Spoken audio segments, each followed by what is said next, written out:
Early that morning, the heavy thud of a fist against my front door shattered the quiet of my home. I opened it to find a deputy sheriff holding a formal eviction notice with my name on it. Across the street, my own son-in-law leaned against a brand new Porsche, laughing and holding up his phone to record me. "Hurry up, old man," he shouted, his voice cutting through the crisp Texas air. "This house is ours now." I did not yell. I did not panic.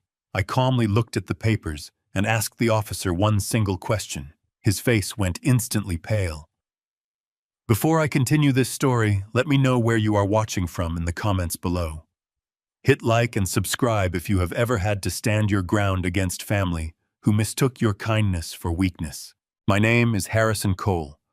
I am 70 years old, a former petroleum chief engineer, and a widower living on a 5-acre property just outside of Austin, Texas. It was a Tuesday. I remember the rich, dark smell of the coffee I had just finished brewing in the kitchen. The morning sun was barely breaking over the horizon, painting the suburban sky in beautiful shades of burnt orange and pale purple. It was exactly the kind of peaceful, isolated morning my late wife and I used to sit on the porch and enjoy together. But that familiar peace was violently torn away by the relentless pounding at my front door. I set my ceramic mug down on the granite counter, wiping my calloused hands on a dish towel. When I opened the heavy oak door, Deputy Jenkins stood there on my welcome mat. I knew Jenkins. He was a decent young man who grew up just a few miles down the road. But today, he refused to meet my eyes. He shifted his weight uncomfortably from side to side, clutching a manila folder tight against his uniform chest. "Mr. Cole." He started, his voice unusually tight and formal. "I am really sorry to have to do this to you." He held out a thick stack of legal papers. The bold black letters at the top spelled out "Court-Ordered Notice of Eviction." I reached out and took the document. The paper felt heavy in my hands, loaded with a profound betrayal I had spent my entire life trying to shield my family from. I did not immediately read the fine print. Instead, my eyes drifted past the nervous deputy looking out over the sprawling green lawn that I had meticulously cared for over the past 3 decades. Parked illegally across the street, resting halfway on the grass, was a gleaming, midnight black Porsche. Leaning casually against the hood was Derek Sutton, my 42-year-old son-in-law. He was dressed in a sharp, tailored suit, looking every bit the self-proclaimed startup entrepreneur he always pretended to be in front of my friends. He was holding his smartphone high in the air, the camera lens pointed directly at my front porch. He was laughing loudly, a cruel echoing sound that carried easily over the gentle morning breeze. He wanted to capture my humiliation on video. He wanted to broadcast my ruin to the world. "Get your bags packed, old man," he shouted across the pavement, grinning from ear to ear. "I told you your time was up." Standing right beside him with her arms crossed tightly over her chest was Rachel, my own daughter. The little girl I had carried on my shoulders. The woman whose college tuition, lavish wedding, and countless financial emergencies I had quietly funded without ever asking for a dime in return. She wore a pristine white blazer, her makeup flawless, her expression hardened into a cold, calculating smirk. She is a 38-year-old real estate agent, someone who knows exactly how property laws work. She avoided looking me directly in the eye, keeping her gaze fixed on the front steps, but the slight, satisfied curve of her lips told me everything I needed to know. She was fully complicit in this nightmare. She was actively enjoying it. I looked down at the wooden planks beneath my boots. 30 years ago, I drove every single nail into this porch with my own 2 hands. I spent entire weekends measuring, cutting, and sanding the solid oak so that Rachel would have a safe place to play with her dolls.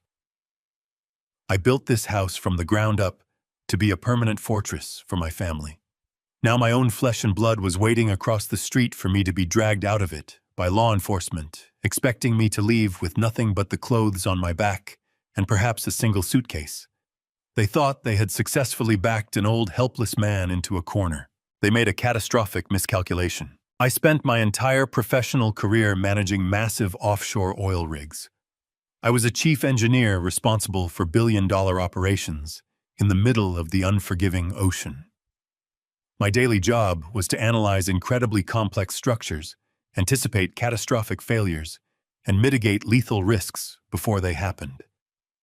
I am thoroughly trained to spot structural flaws, whether they exist in a deep-water drilling platform or in the greedy people standing right in front of me. I do not panic under pressure. I observe. I calculate. I survive. And right now, looking at the smug grin on Derek's face and the cold indifference in Rachel's posture, I felt any remaining fatherly warmth evaporate completely from my chest. The generous man who had patiently funded their extravagant lifestyle, the grieving widower who had tried to keep the family peace at all costs, was gone. They wanted to play a ruthless game of corporate theft. They wanted to use the law as a weapon to strip away my dignity. They had absolutely no idea they had just invited a veteran shark to the table. I looked back at Deputy Jenkins. He was practically holding his breath, bracing himself for the screaming, the tears, and the desperate denial that usually accompanied a morning eviction. I slowly adjusted my glasses and calmly reviewed the first page of the notice. It stated clearly that the property had been foreclosed upon under the authority of Sutton Holdings, which was Derek's primary corporate entity. I let out a soft, dry chuckle. Jenkins blinked, thoroughly confused by my strangely calm reaction. I tapped the heavy paper with my index finger and finally broke the silence. "Officer Jenkins," I said, my voice steady, deep, and completely devoid of fear. "I have a very simple question for you before you proceed." He nodded quickly, swallowing hard. "Go ahead, Mr. Cole." I pointed toward the official seal on the document. This eviction notice was filed by Sutton Holdings, claiming full ownership of my land.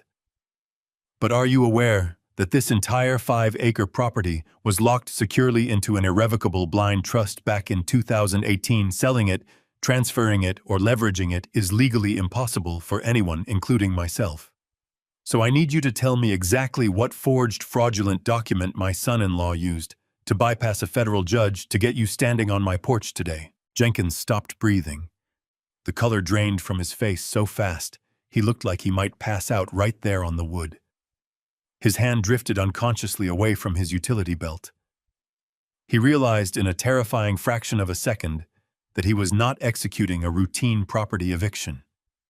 He had just been weaponized in a massive federal crime, and he was standing right in the blast zone. The young deputy swallowed hard, his Adam's apple bobbing, as his eyes darted from the heavy manila folder in his hands to the smug face of my son-in-law across the street. He looked back at me, his uniform suddenly seeming 2 sizes too large. "Sir, I just simply process the orders the county clerk hands me," he stammered, his voice dropping to a nervous whisper. The paperwork had a judge's signature. It all looked standard. I kept my posture relaxed, offering him a steady, reassuring nod. "I know you do, son," I said gently. "But standard paperwork does not apply to assets secured in an irrevocable blind trust. A judge would only sign an eviction order if someone presented a deed proving a legal transfer of ownership. And since I cannot legally transfer this land, whoever filed this order committed perjury and presented forged documents to a federal court." Jenkins looked down at the folder again, his hands actually trembling now. He was a good kid just doing his job, and he recognized the gravity of what I was telling him. If he proceeded to force me out of my home based on fraudulent corporate documents, he would be actively participating in a major federal crime. He stepped back from my doorway, creating a respectful distance. "Mr. Cole, what do you want me to do here?" he asked, completely abandoning his authoritative stance. "I want you to hold on," I replied softly, leaning against the doorframe. "Do not radio this in just yet. Do not approach the vehicle across the street. Just stand here on the porch with me for a moment, and let them think they have won." Jenkins nodded slowly, turning his back to the street, so Derek and Rachel could not see the sheer panic written across his features. Across the asphalt, Derek was still holding his phone high, capturing what he thought was the moment of my total destruction. Rachel was whispering something in his ear, a cruel smile playing on her lips. They were absolutely convinced they had executed the perfect crime. They believed they had outsmarted a senile old man who was too trusting for his own good. As I stood there watching my own daughter celebrate my ruin, my mind drifted away from the crisp morning air. I needed to focus, to remember exactly how this elaborate trap had been set. To understand the sheer depth of their betrayal, you have to understand the night this nightmare truly began. It was not born out of sudden malice. It was carefully crafted with tears manipulation and a profound abuse of a father's love. The foundation of their deception was laid exactly 4 months prior, on a miserable rainy Tuesday night in late November. I was sitting in my leather recliner reading an engineering journal when the doorbell rang frantically. It was past midnight. I opened the door to find Rachel and Derek standing on my porch, soaked from the rain, and looking entirely devastated. Rachel was weeping uncontrollably, her makeup running down her face in dark streaks. Derek stood beside her, looking like a man who had just lost everything. I brought them inside, handed them warm towels, and made tea. Derek sat at my kitchen table, staring at his hands. He told me his tech startup was on the brink of total collapse. He claimed a former business partner filed a malicious lawsuit against him, freezing all his corporate assets. He said the legal fees were draining them dry, and without a massive survival loan from the bank, within the week, they would lose their home and face absolute ruin. Rachel reached across the oak table and grabbed my hands. Her fingers were ice cold. She looked into my eyes with a desperation that broke my heart. "Dad, please," she sobbed, her voice cracking perfectly. "We have nowhere else to turn. The bank will not give us the loan because Derek's assets are frozen. They need to see substantial collateral to approve the funding. If we do not get this money, we are going to be out on the street. Mom always told you to protect me. Please do not let us lose everything." Hearing her invoke her late mother's name was like taking a physical blow to the chest. My wife had been the heart of our family, and on her deathbed, holding my hand, she had made me promise to always look out for our little girl. Rachel knew exactly what buttons to push. She knew that my grief was a quiet, lingering shadow, and she weaponized it with surgical precision. I asked them what they needed me to do. I told them I could liquidate some mutual funds, maybe give them a cash loan to tide them over. Derek shook his head, running a hand through his damp hair. "Cash will not help right now, Harrison," he said, sounding incredibly exhausted. "The bank needs to see long-term appreciating collateral backing my corporate portfolio. We just need to temporarily park the management rights of this property under my holding company." I frowned, instantly cautious. I told them I could not do that, explaining the 5 acres were my sanctuary. Derek was quick to reassure me, holding his hands up defensively. "No, Harrison, you do not understand. We do not want ownership. We just want to establish a family limited liability company. It is a common strategy to avoid massive estate taxes when you pass away. We transfer management rights to the LLC, which shows up as managed equity. The bank sees the backing, approves my loan, and you avoid future death taxes. You keep living here. Nothing changes." It sounded incredibly plausible. The American tax system is notoriously brutal on inherited wealth, and setting up a family management corporation is a standard practice for protecting generational assets. Derek spoke with the smooth, convincing jargon of an experienced businessman. Rachel continued to cry, squeezing my hands, begging me to save her future. I looked at my daughter, seeing the terrified little girl I had raised, completely unaware that I was looking at a predator setting a trap for her own father. Against my better judgment, I agreed, telling them to bring the paperwork the next morning. I thought I was doing the right thing, honoring my wife's dying wish to protect our family. I had no idea I had just agreed to sign my own death warrant. The next day, Derek returned with a thick stack of documents and a quiet notary. I read the first few pages detailing the family corporation, and it aligned with our discussion. I signed my name, completely blind to the lethal document slipped into the center of the pile. That was 4 months ago. Now I stood on my porch with Deputy Jenkins, watching Derek and Rachel wait for me to be discarded. The rain and manipulative tears from that November night were gone. I knew the truth now. They did not need a family management company to save their business. They needed total ownership to fund their greed, and they stole it right out from under me without an ounce of remorse. I remember every agonizing detail of that midnight visit. The storm had been brewing all afternoon, sweeping across the Texas plains with a fierce intensity. Heavy rain lashed against the windows of my home, accompanied by the low, continuous rumble of thunder. I was sitting in my leather recliner in the study, reading a technical engineering journal by the warm glow of a desk lamp, enjoying the solitude that usually accompanied such weather. Then the frantic ringing of the doorbell shattered the quiet. It was far too late for casual visitors. I set my journal down, a knot of genuine concern tightening in my chest, and made my way to the front door. When I opened it, the howling wind blew rain onto the hardwood floor. Standing there on my porch, completely soaked and looking entirely broken, were my daughter Rachel and my son-in-law Derek. Rachel was shivering uncontrollably, her expensive coat clinging to her shoulders, her mascara running down her pale cheeks in dark, messy streaks. Derek looked like a man who had not slept in days. His usually immaculate hair was plastered to his forehead, and his eyes were red and frantic. I did not ask questions right away. My instinct as a father immediately took over. I ushered them inside out of the freezing rain, locked the heavy oak door against the storm, and led them straight to the kitchen. I handed them warm, dry towels from the laundry room and quickly set a kettle on the stove. The entire time, Rachel continued to weep, burying her face in her hands, her shoulders shaking with heavy, dramatic sobs. Derek sat at the head of my kitchen table, gripping a steaming mug of tea as if it were a lifeline. He stared blankly at the polished wood, playing the role of a completely defeated man to absolute perfection. I pulled out a chair opposite him, watching my daughter wipe her eyes with a paper towel. I asked them calmly to tell me exactly what was wrong. Derek took a deep, shuddering breath, looking at me with eyes full of fabricated despair. He explained that his highly touted technology startup was on the brink of total catastrophic collapse. He claimed that a former disgruntled business partner had filed a massive malicious lawsuit against the company. According to Derek, this lawsuit had triggered an automatic legal injunction, freezing all of his corporate bank accounts and personal assets.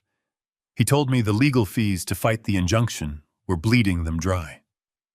He painted a terrifying picture of impending ruin, stating that if he could not secure a substantial corporate survival loan from a major bank by the end of the week, the company would fold, they would lose their home, and they would be left with absolutely nothing.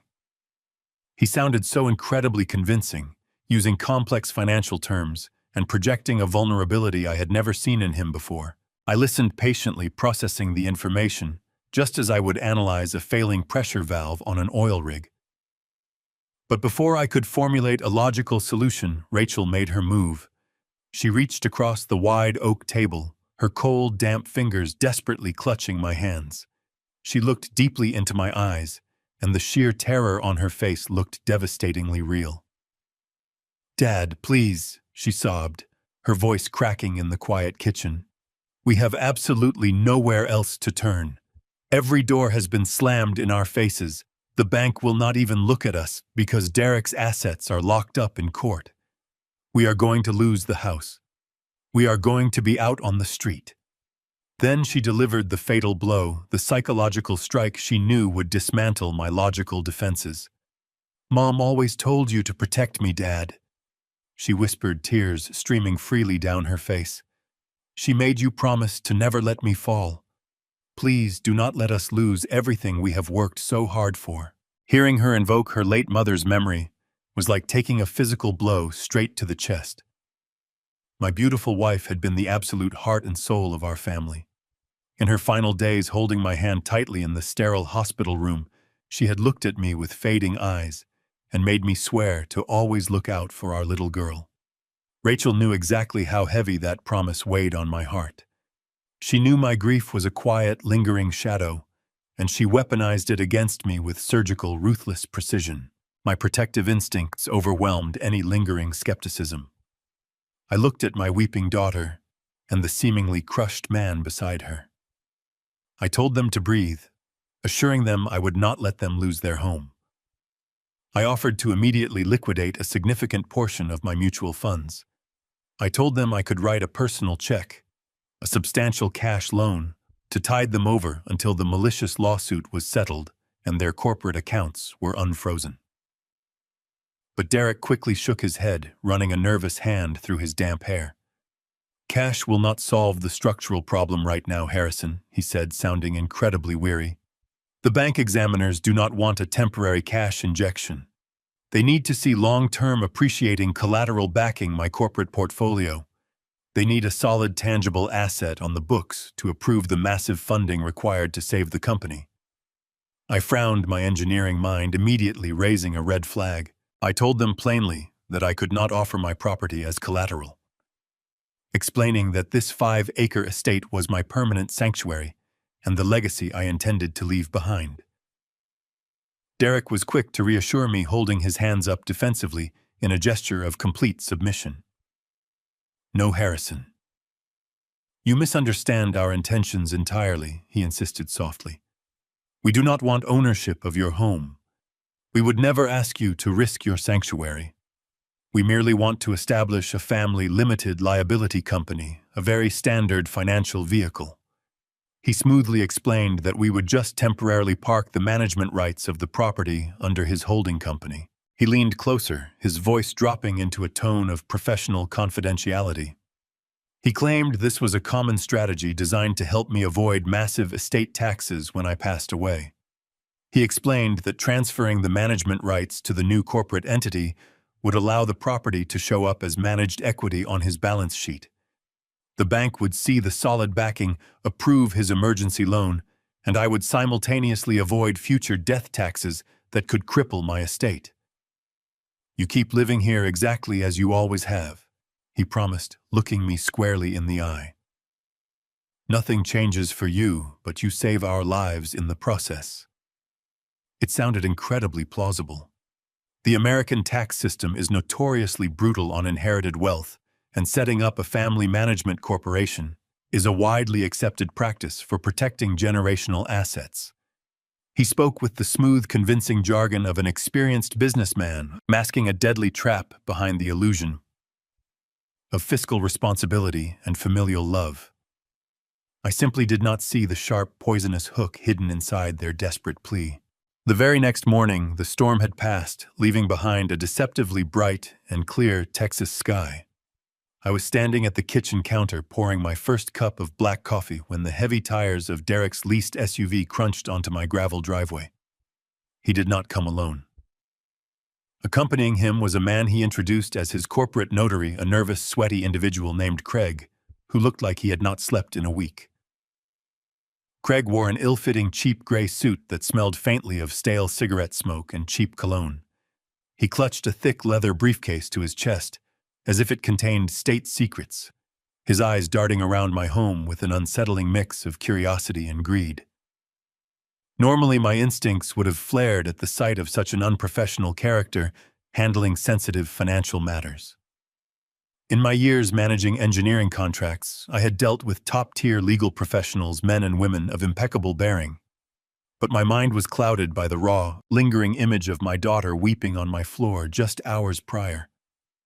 I was playing the role of the tired, grieving father, exhausted by the emotional toll of the night before and desperate to restore peace to my family. I simply wanted Rachel to stop crying. I wanted to fulfill the final promise I had made to my late wife. Derek guided Craig to the large oak dining table, gesturing for him to open the briefcase. Craig unlatched the brass clasps and pulled out a formidable stack of legal documents, placing them squarely in front of my chair. Derek stood behind him, hovering over the table with a tense, coiled energy. He wore a practiced smile, but I could see a faint sheen of sweat on his forehead. "Harrison," Derek said, his tone smooth and deeply respectful. "I cannot thank you enough for doing this. We had our legal team draft these overnight to ensure we hit the bank's deadline. As we discussed, this is strictly the formation of the family limited liability company and the authorization transferring the management rights of this estate into the corporate portfolio." He pointed to the top page, his manicured finger tracing a line of dense, convoluted legalese. He launched into a highly technical explanation of American estate tax codes tossing around terms like generational wealth transfer, asset protection shields, and fiduciary management buffers. It all sounded remarkably sophisticated. The logic of avoiding massive inheritance taxes upon my eventual passing made perfect sense on the surface. It is a common strategy utilized by wealthy families across the country to protect their assets from the federal government. I had no reason to suspect that a man who sat at my Thanksgiving table for 10 years was using legitimate tax strategies as a smokescreen for outright theft. I sat down at the table, picking up the heavy brass pen Craig had nervously set down. I adjusted my reading glasses and began to flip through the pages. There were at least 50 pages of dense, single-spaced text. I read the first few sections carefully. They detailed the creation of Sutton Family Holdings and outlined my role as a passive beneficiary, while Derek assumed the role of managing director. It was exactly what we had discussed. It was a temporary measure to save his company from a malicious lawsuit, a bureaucratic maneuver to show the bank examiners that his portfolio possessed substantial backing. Seeing the legitimate language at the beginning of the stack lulled me into a false sense of absolute security. I lowered my guard, allowing my fatigue and my paternal devotion to override my analytical training. Derek hovered closer, his voice low and soothing.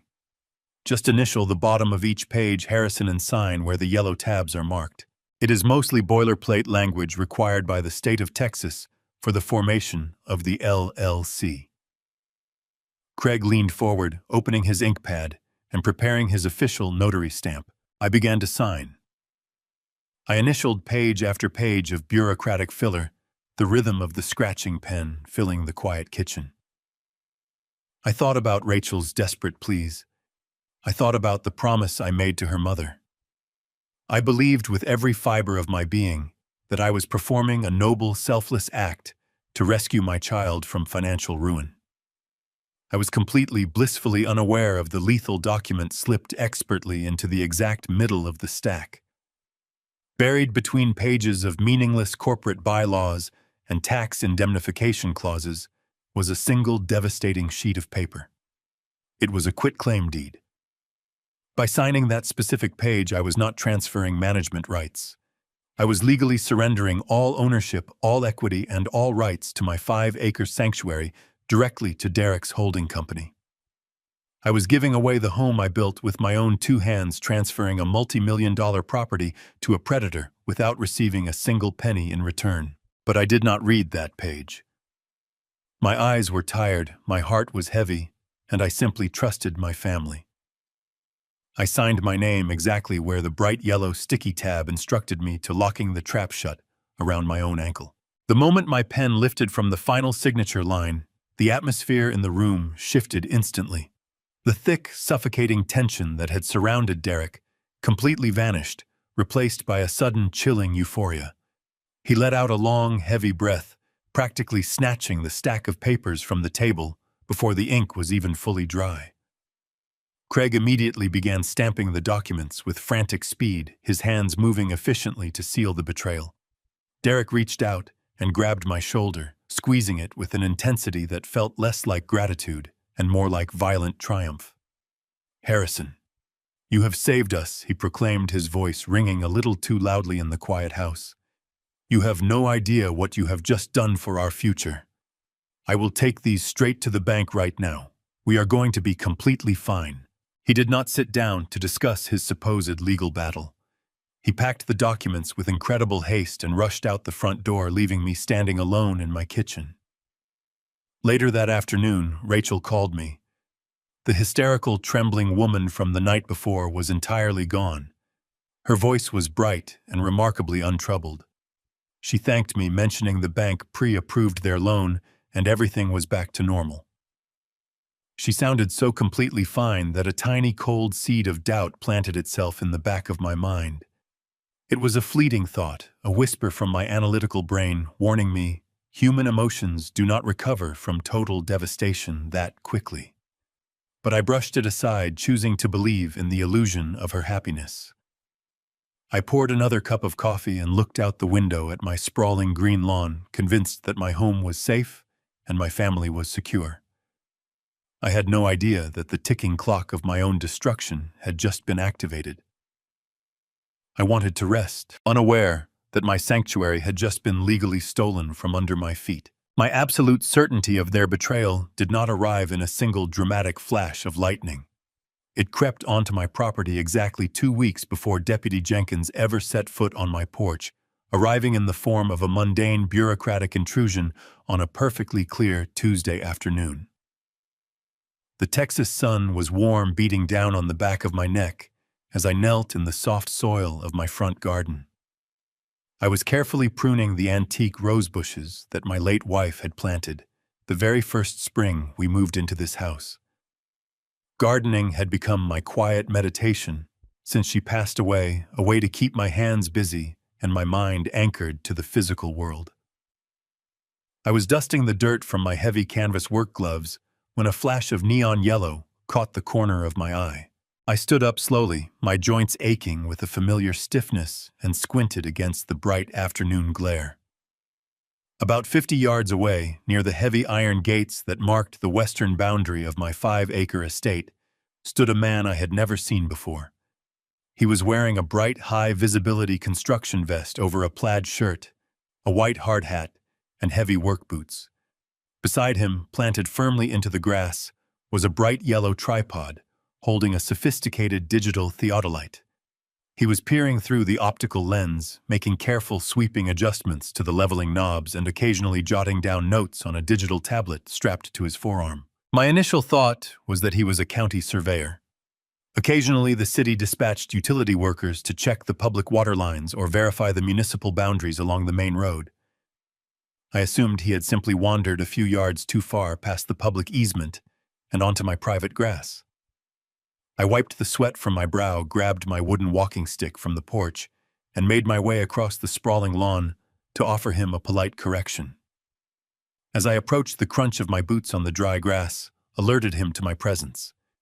He stepped back from the theodolite, shielding his eyes from the sun, and offered a polite, professional nod. "Good afternoon, sir," he called out pleasantly. "Beautiful piece of land you have out here." I nodded in return, stopping about 10 feet away from his equipment. "Thank you," I replied, keeping my tone entirely cordial. "I take a lot of pride in maintaining it, but I do need to ask what exactly brings you onto this side of the gate. The county lines end about 30 feet back toward the pavement, and this is strictly private residential property." The surveyor offered a confused, slightly apologetic smile. He tapped the screen of his rugged tablet, scrolling through a document I could not clearly see. "I apologize if I am intruding, sir," he said, his brow furrowing as he read his screen. "But I am not actually with the county. I am a private commercial contractor hired by First National Bank. I was dispatched to conduct a full topographic survey and a commercial appraisal of this specific parcel." My heart executed a slow, heavy drop in my chest, but my posture remained completely rigid.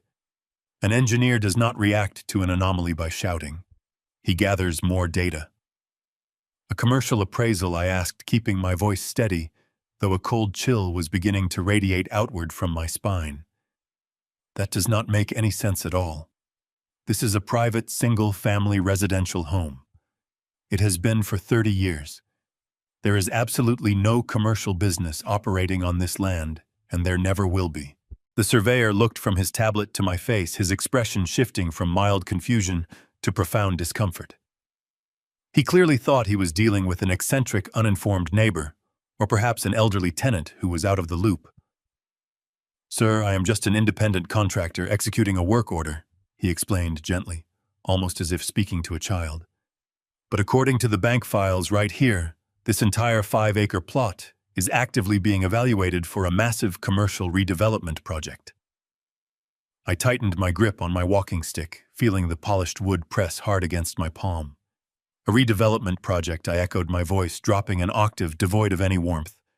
"Ordered by whom exactly?" The man swiped his finger across the glass screen, pulling up the executive summary of his work order. He read the name aloud, and the syllables hit me like physical strikes to the jaw. "The primary applicant is listed as Sutton Holdings, LLC," he stated clearly. The bank requires this topographical data to finalize a multi-million-dollar commercial construction loan. According to the approved blueprints attached to this file, Sutton Holdings is scheduling a complete demolition of all existing residential structures on this plot. They are tearing this house down to break ground on a luxury commercial strip mall next month. The afternoon breeze suddenly felt like ice against my skin. The world around me seemed to lose all its ambient sound. The chirping of the mockingbirds, the distant hum of highway traffic, the rustling of the great oak leaves.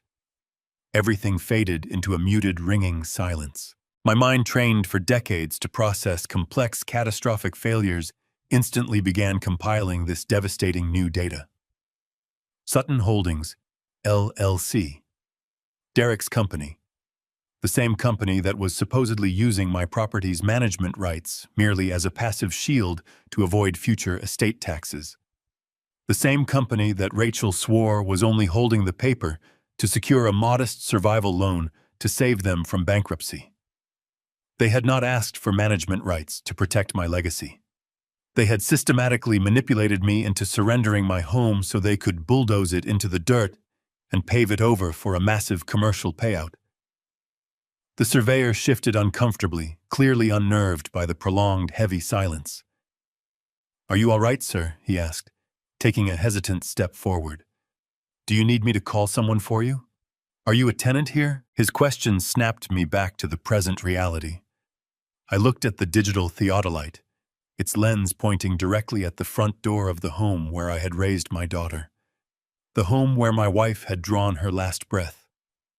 I took a slow, deep breath, forcing the violent storm of rage and heartbreak deep down into the very bottom of my stomach.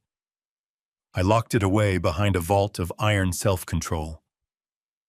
"I am perfectly fine," I said, my voice eerily calm and meticulously measured. "I am not a tenant. I am the man who built that house. I appreciate you clarifying your presence here today. You are just doing your job, and I will not interfere with your measurements. Please finish your work and have a safe afternoon." I turned my back on the surveyor and began the long walk back toward my front porch. Every step I took across the manicured grass felt different than it had just 10 minutes prior. The ground beneath my boots no longer felt like my sanctuary.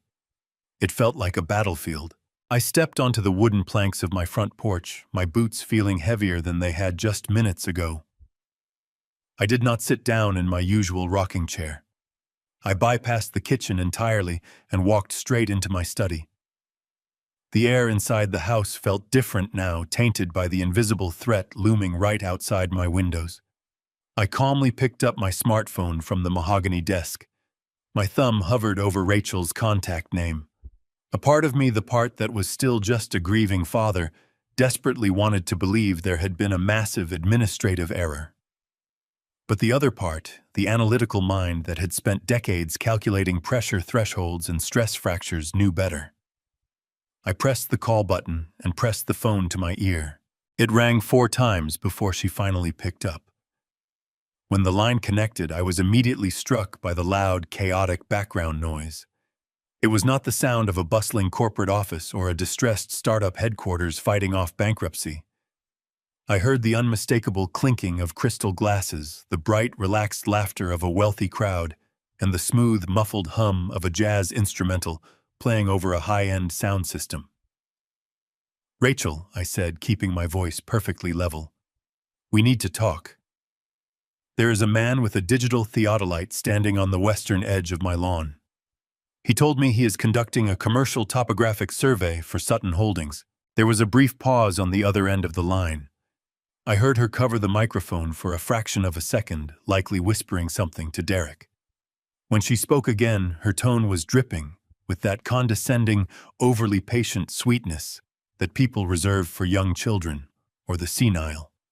"Dad," she sighed, a soft, breathy sound that vibrated with manufactured exhaustion. "You are getting confused again. I told you about this, remember? That is just a routine tax appraisal. It is part of the process for the family management company we set up to protect your estate. You do not need to worry your old head about it. Just let the man do his job and go back to your gardening." Everything is perfectly fine. In the background, a distinct, cheerful voice announced something over a public address system. The words were slightly muffled, but I clearly caught the phrase "fresh powder on the summit." They were at a ski resort. They were in Aspen. Rachel. I continued, deliberately ignoring her patronizing tone. Tax appraisers from the county do not use commercial redevelopment blueprints. This man specifically stated that Sutton Holdings is planning a demolition for a luxury strip mall. Her voice instantly tightened, losing a fraction of its sugary coating. Dad, honestly, you are overthinking this. The bank just uses generic commercial forms for large acreage plots. It is purely bureaucratic paperwork. Derek is handling all the complex financial structuring, so you do not have to stress about it. We are in the middle of a very important meeting with some potential investors right now. I really have to go. Go make yourself some tea, okay? I love you. The line went dead. A hollow, rhythmic dialing tone echoed in the silent study. I lowered the phone and placed it gently on the surface of my desk. I did not throw it. I did not curse or strike the wall. Instead, a profound, chilling clarity washed over my entire being.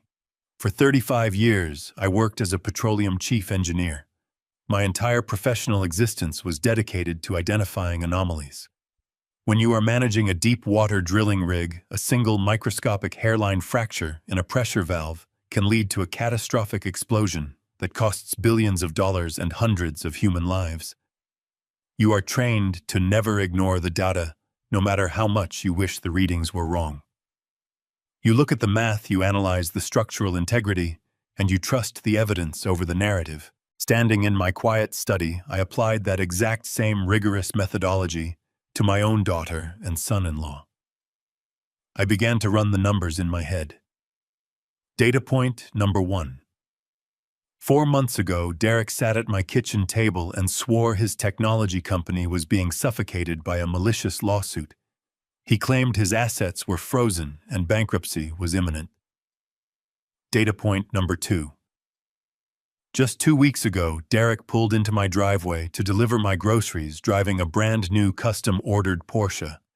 When I casually asked him about it, he quickly claimed it was merely a temporary corporate lease, a necessary expense to maintain appearances for his clients. Data point number 3. Rachel had just answered my phone call from a luxury ski resort in Aspen, Colorado, claiming to be in a meeting with investors while sipping cocktails in the middle of a Tuesday afternoon. The structural integrity of their story was completely collapsing under its own weight. Bankrupt people do not purchase six-figure luxury vehicles. People facing total financial ruin do not take lavish midweek vacations to exclusive ski resorts. The math did not add up. The pressure readings were entirely off. They were not drowning in debt. They were flush with cash. My mind raced back to the night they begged me for help. I had offered them my liquid savings. I had offered to write a personal check to save them from eviction. Derek had adamantly refused. He did not want cash. He specifically needed the deed to my property. He needed the physical land. He needed the asset. The surveyor had not made a mistake. The blueprints he held were absolutely real. Derek and Rachel had deliberately manipulated my grief. They had used my profound love for my late wife and the promise I made to protect our daughter as a psychological crowbar, to pry the deed to my home out of my hands. They had engineered a perfectly legal facade to steal a multi-million-dollar estate, fully intending to bulldoze the only physical connection I had left to my past. I walked over to the large bay window and looked out at the front lawn. The surveyor was packing up his bright yellow tripod, finishing his task for the day. He was securing the final data points required to seal my fate. The sorrow that had gripped my heart for the past 4 months began to harden, crystallizing into a dense, impenetrable layer of cold resolve. I was no longer a grieving widower trying to keep his family together. I was an engineer investigating a critical system failure. My daughter and her husband thought they had successfully bypassed all my defense mechanisms. They assumed my old age made me blind, deaf, and compliant. But an engineer never relies on assumptions. An engineer demands physical proof. I knew exactly what I had to do next. I needed to see the blueprint of their betrayal with my own eyes. I needed the raw data. I needed to go to their empty house today. The truth was waiting in the shadows, and I was fully prepared to drag it into the light. I walked to my heavy pickup truck, my mind locked into a singular, undeniable objective.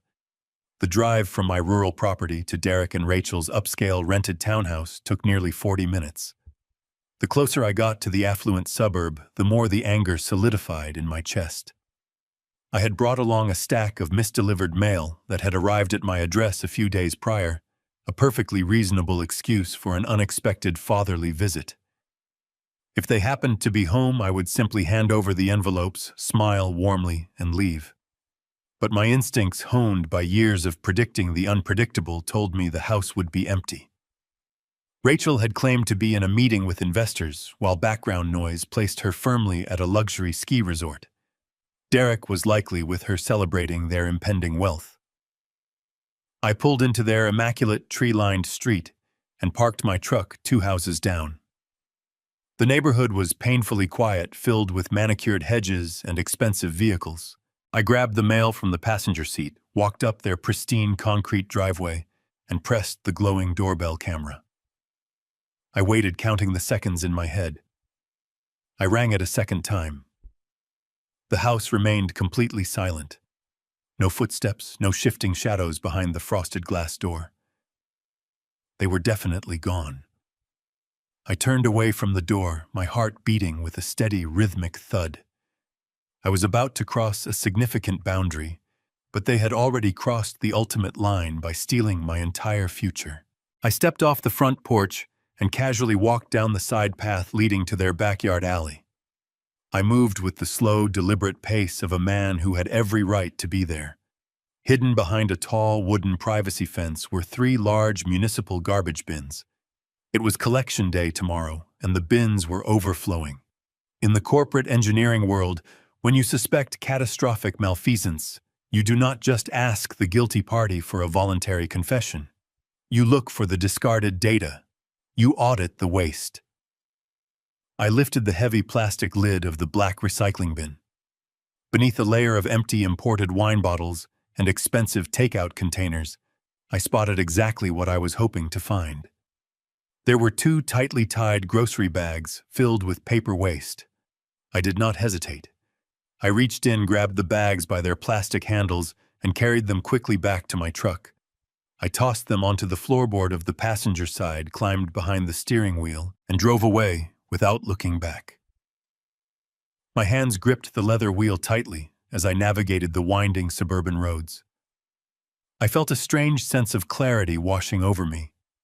The confusion and the lingering grief that had clouded my judgment for the past 4 months were completely gone. I was operating purely on logic and an intense, burning desire for absolute justice. I needed to see the physical blueprint of their betrayal with my own 2 eyes. When I returned to my own home, the late afternoon sun was beginning to dip below the tree line. I carried the plastic bags inside and securely locked the front door behind me. I went into the living room, pushed the heavy coffee table out of the way, and spread a large canvas drop cloth across the hardwood floor. I dumped the contents of the first bag. It was mostly junk mail, glossy magazines, and empty envelopes. But the second bag was entirely different. It contained a massive mound of cross-cut paper shreds. Derek had evidently purchased a heavy-duty shredder, but he had severely underestimated the patience of an engineer. He thought destroying the physical documents would permanently erase the trail of his deception.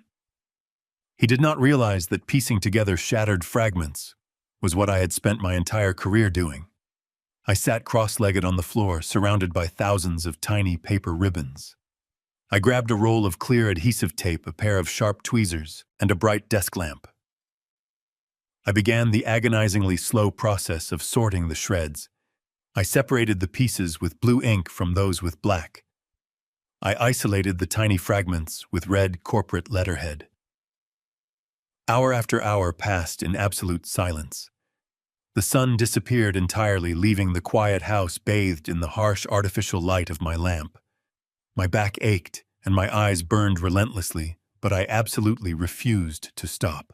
By midnight, a distinct and terrifying picture had begun to form on the canvas cloth.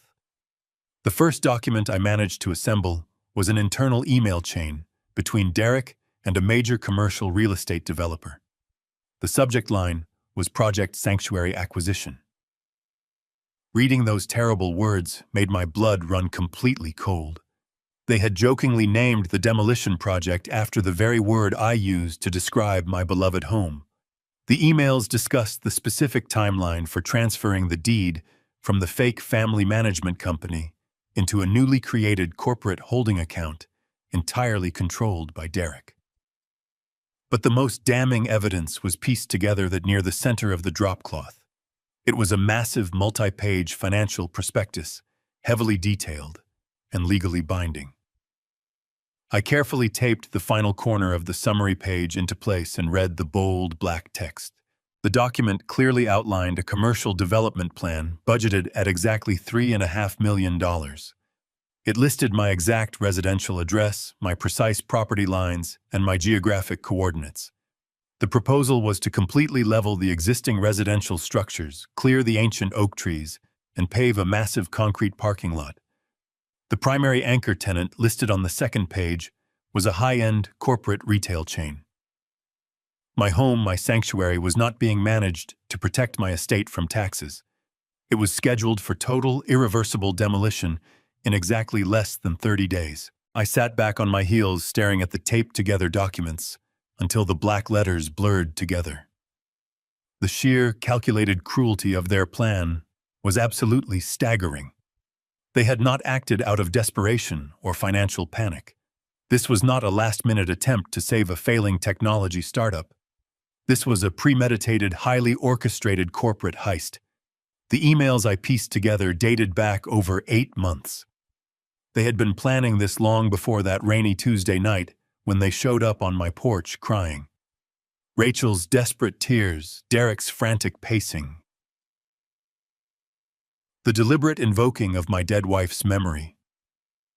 It was all a rehearsed theatrical performance designed to exploit my deepest emotional vulnerabilities. They knew I would never sell the precious land willingly. They knew I wanted to preserve the beautiful house where we had shared so much joy. So they bypassed my logic and attacked my heart. They created a fake crisis brought in a fake notary and slipped a real quitclaim deed into a stack of fake management papers. They stole my property right in front of my face, smiling at me, while they successfully executed their flawless trap. Now I finally understood the complete and absolute ultimate horrifying truth of their completely unforgivable and utterly ruthless financial betrayal. I sat alone on the floor of my study, surrounded by the remnants of my shattered reality. The initial wave of nauseating shock had finally crested, leaving behind a cold, sterile void. I stared at the reconstructed blueprint, tracing the black lines that represented the absolute destruction of my life's work. The sheer depth of their greed was difficult to comprehend. They were not satisfied with securing a loan. They wanted every single blade of grass, every brick, and every memory crushed into dust for a commercial payout. But as the emotional fog cleared, an analytical question began to surface. The puzzle pieces fit perfectly, displaying their objective, but they did not explain the precise mechanical execution of the crime. How had they legally bound me to my own ruin? I closed my eyes and transported myself back to that morning in my kitchen.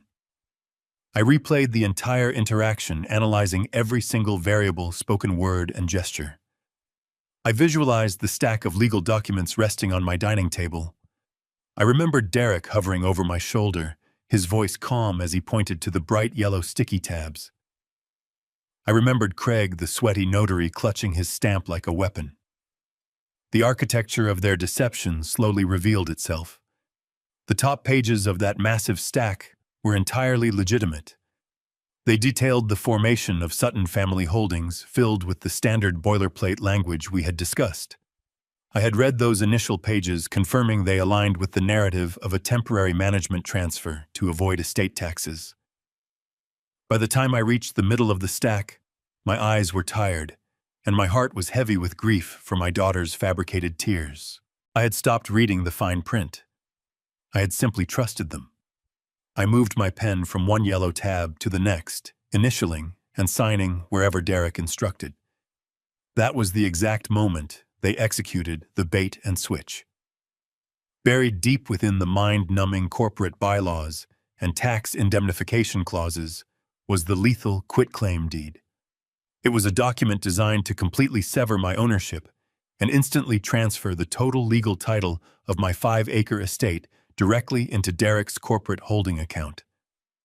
By signing that specific page, I had voluntarily handed over a multi-million-dollar property without receiving a single penny in compensation. Craig was there to provide the official state sanction, stamping his notary seal to ensure the fraudulent transfer was ironclad and legally binding. They had weaponized my love, my fatigue, and my trust to bypass my logical defenses. My hands curled into tight fists, the fingernails biting sharply into my palms. A dark, primal urge flared deep inside my chest. My first instinct was to stand up, grab my truck keys, and drive straight back to their upscale townhouse. I wanted to kick their front door off its hinges. I wanted to throw the taped blueprint onto their expensive glass coffee table and demand to know how my own daughter could do this to me. I wanted to scream until my lungs burned to confront them with the undeniable physical proof of their sickening betrayal.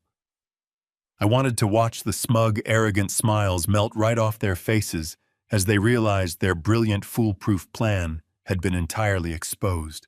But my training as an engineer instantly slammed the brakes on that emotional impulse. When you discover a critical failure in a highly volatile system, you do not immediately start hitting the pipes with a hammer. A sudden, uncontrolled reaction can cause the entire structure to violently explode. If I confronted Derek and Rachel now, I would completely surrender my only tactical advantage. I would be tipping my hand. Derek was a cunning, slippery corporate manipulator. If he realized I had discovered the fraudulent quitclaim deed, he would not simply apologize. He would instantly go on the defensive. He would shred any remaining digital evidence, transfer the commercial loan funds to offshore accounts, and immediately hire an army of ruthless defense attorneys. They would spin a narrative painting me as a confused, senile old man who willingly signed away his property. They would bury me in prolonged litigation until I ran out of money and was forced out of my home anyway.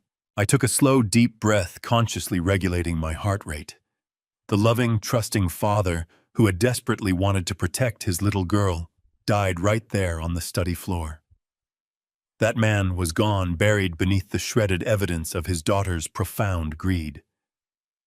What rose from the canvas dropcloth was a completely different entity. I was no longer a grieving widower. I was a cold, calculating hunter, and I was staring directly at my prey. I carefully gathered the taped documents, folding the damning commercial blueprint with meticulous precision. I walked over to the heavy steel safe hidden behind a bookshelf in my study, spun the combination dial, and locked the evidence securely inside. I gathered the remaining paper shreds, placed them in a heavy-duty garbage bag, and tied it shut. I completely erased every single trace of my investigation. I had to maintain the illusion of compliance. I had to continue playing the role of the oblivious, helpful father who believed his family was finally safe and secure. I walked into the kitchen and poured the cold remnants of my morning coffee down the stainless steel sink. I stared at my reflection in the dark glass of the kitchen window. The man looking back at me was tired, but his eyes were sharp and entirely focused. If Derek wanted to play a high-stakes game of corporate theft, I needed to upgrade my arsenal. I could not fight a complex legal battle using only my engineering background and a taped-together piece of garbage. I needed someone who completely understood the dark mechanics of commercial real estate fraud. I needed a professional who could systematically dismantle Derek's holding company, freeze his assets, and expose his forgery to the federal authorities without giving him a second to react. I did not need a standard family lawyer. I needed a legal shark, a ruthless, bloodthirsty litigator who specialized in tearing corrupt executives to pieces. My mind drifted back to a massive corporate dispute I had witnessed a decade ago. A rival oil conglomerate had attempted a hostile takeover of a drilling project using falsified environmental reports. Our company had brought in an external legal consultant to handle the litigation. He was a brilliant, terrifyingly efficient man who completely destroyed the opposing counsel in a matter of weeks, leaving their executives facing criminal charges. His name was Victor Vance, and he was universally feared in the corporate sector for his uncompromising, aggressive tactics. Victor did not negotiate settlements. He annihilated his opponents and salted the earth behind them. I walked back to my study and opened my leather contact book. I flipped through the pages until I found his exact direct private number. I picked up my smartphone, my hand entirely steady, and dialed the digits. I listened to the ringing tone, watching the moonlight cast long shadows across my lawn. The hunter was about to become the hunted. The phone rang 3 times before a gruff voice answered. It was not Victor, but his senior partner, who informed me that Victor had retired. However, he immediately provided me with the direct contact information for the only man Victor trusted to handle complex asset recovery. The man's name was Jonathan Brooks, a veteran trust and real estate litigator based in downtown Austin. I briefly explained my situation to his answering service, leaving my secure contact details. With the legal foundation quietly laid, I knew I had to buy myself time to build an airtight case. Derek and Rachel were moving rapidly, fueled by the promise of a massive commercial payout. If they suspected for a single second that I was investigating their fraudulent quitclaim deed, they would accelerate the demolition schedule. I needed them completely relaxed, entirely confident in their victory, and absolutely dismissive of me as a legitimate threat. To achieve this, I decided to play the exact character they had already cast me as in their twisted narrative. I would become the clueless, deteriorating old man they believed they had so easily swindled. The very next morning, I began the meticulous performance of my own cognitive decline. I started with subtle, calculated errors. When Rachel came over to check on me under the guise of bringing me lunch, I intentionally called her by her late mother's name. I saw the flash of triumph cross her eyes, quickly masked by a look of feigned, condescending sympathy. I stumbled over my words during our conversation, repeating the same mundane questions about her husband's fictional legal troubles. Over the next few days, I escalated the performance with precise, deliberate actions. I left my heavy brass keyring sitting on the middle shelf of the kitchen refrigerator, right next to a carton of milk, ensuring Derek would be the one to find it when he came to grab a beer. I watched from the hallway as he pulled the cold keys from the fridge, shaking his head and muttering a cruel joke under his breath. I began intentionally missing our scheduled phone calls, claiming later that I had completely forgotten how to operate my smartphone.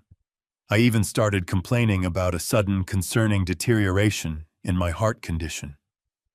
I would sit in my armchair, clutching my chest, breathing shallowly, and whispering about phantom pains radiating down my left arm. Rachel played her part to perfection, hovering over me with fake concern, while simultaneously shooting knowing, victorious glances at Derek. They completely bought the act. In their greedy minds, my rapid decline was the absolute perfect scenario. A senile, physically failing father would never possess the mental acuity to challenge a complex corporate real estate transfer. They believed I was simply fading away, a convenient ghost haunting the property they were about to bulldoze. Their guard, previously maintained with cautious, manipulative phone calls and rehearsed visits, dropped entirely. They stopped asking probing questions about my daily schedule. They stopped monitoring my movements. They simply left me alone to wither, assuming the battle was already won. This fabricated isolation provided me with the exact operational window I desperately required. On a crisp Thursday morning, while Derek and Rachel were supposedly attending another crucial meeting with their phantom investors, I initiated my counteroffensive. I dressed in a simple, unremarkable gray suit, ensuring I looked like any other elderly gentleman heading to a routine doctor's appointment. I left my primary smartphone resting on the kitchen counter, knowing Derek had likely installed a location tracking application under the guise of monitoring my deteriorating health. I took a prepaid, untraceable cellular phone I had purchased with cash days earlier and slipped it into my jacket pocket. I climbed into my heavy pickup truck and pulled out of my gravel driveway, my heart beating with a steady, calculated rhythm. I did not drive directly to the towering glass skyscrapers of downtown Austin. Instead, I took a winding route through rural backroads, constantly checking my rearview mirror. I eventually merged onto the highway, blending seamlessly into traffic. Approaching the city center, I deliberately avoided the expensive parking garages near the legal district. I parked 3 blocks away in a dimly lit municipal structure. I paid the fee in cash, pulled my collar up, and began the walk toward the financial heart. The streets of Austin were crowded with young professionals, none of them paying attention to the old man walking quietly among them. I moved with purposeful strides, my mind focused entirely on the impending legal battle. I finally arrived at a sleek, imposing building composed entirely of dark glass and polished steel. I bypassed the main reception desk and took a private elevator directly to the 42nd floor.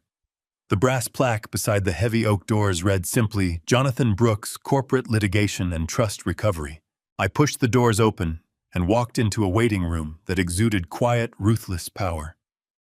The walls were lined with stark modern art, and the receptionist sat behind a massive slab of black marble. I gave her my name, and within seconds I was escorted down a long, silent hallway into a corner office that overlooked the sprawling Texas Capitol.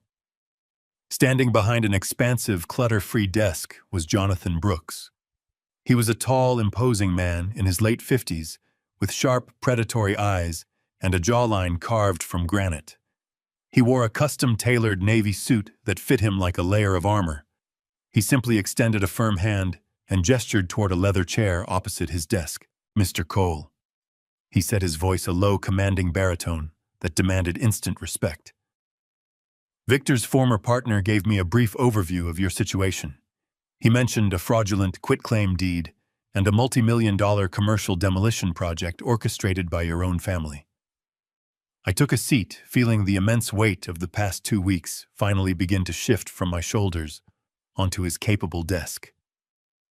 "That is correct, Mr. Brooks," I replied, my voice steady and completely devoid of the senile tremor I had perfected for my daughter. "They executed a highly sophisticated bait and switch, using a fake family management company to steal my 5-acre estate. They planned to level my home in less than 30 days to build a luxury retail center." Jonathan Brooks leaned forward, resting his elbows on the polished wood.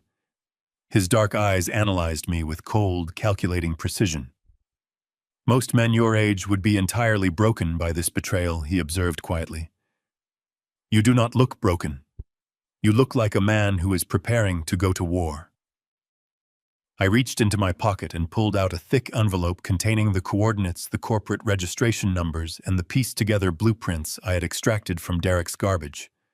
I placed the envelope squarely in the center of his desk. "I am not broken," I stated clearly, matching his intense gaze. "I am an engineer, and I have discovered a catastrophic structural failure. I am here to hire you to dismantle their operation, freeze their assets, and salt the earth beneath them. I want them completely and utterly ruined forever." Jonathan Brooks did not flinch at my declaration. A slow, razor-thin smile spread across his face, the kind of smile a predator wears right before it strikes. He reached across his immaculate desk and picked up the thick envelope I had brought. He did not ask me if I was sure. He did not counsel me on the virtues of family forgiveness or suggest a quiet, out-of-court mediation.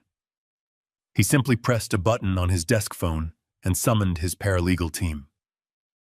For the next 3 hours, I sat in that leather chair while Jonathan transformed his corner office into a war room.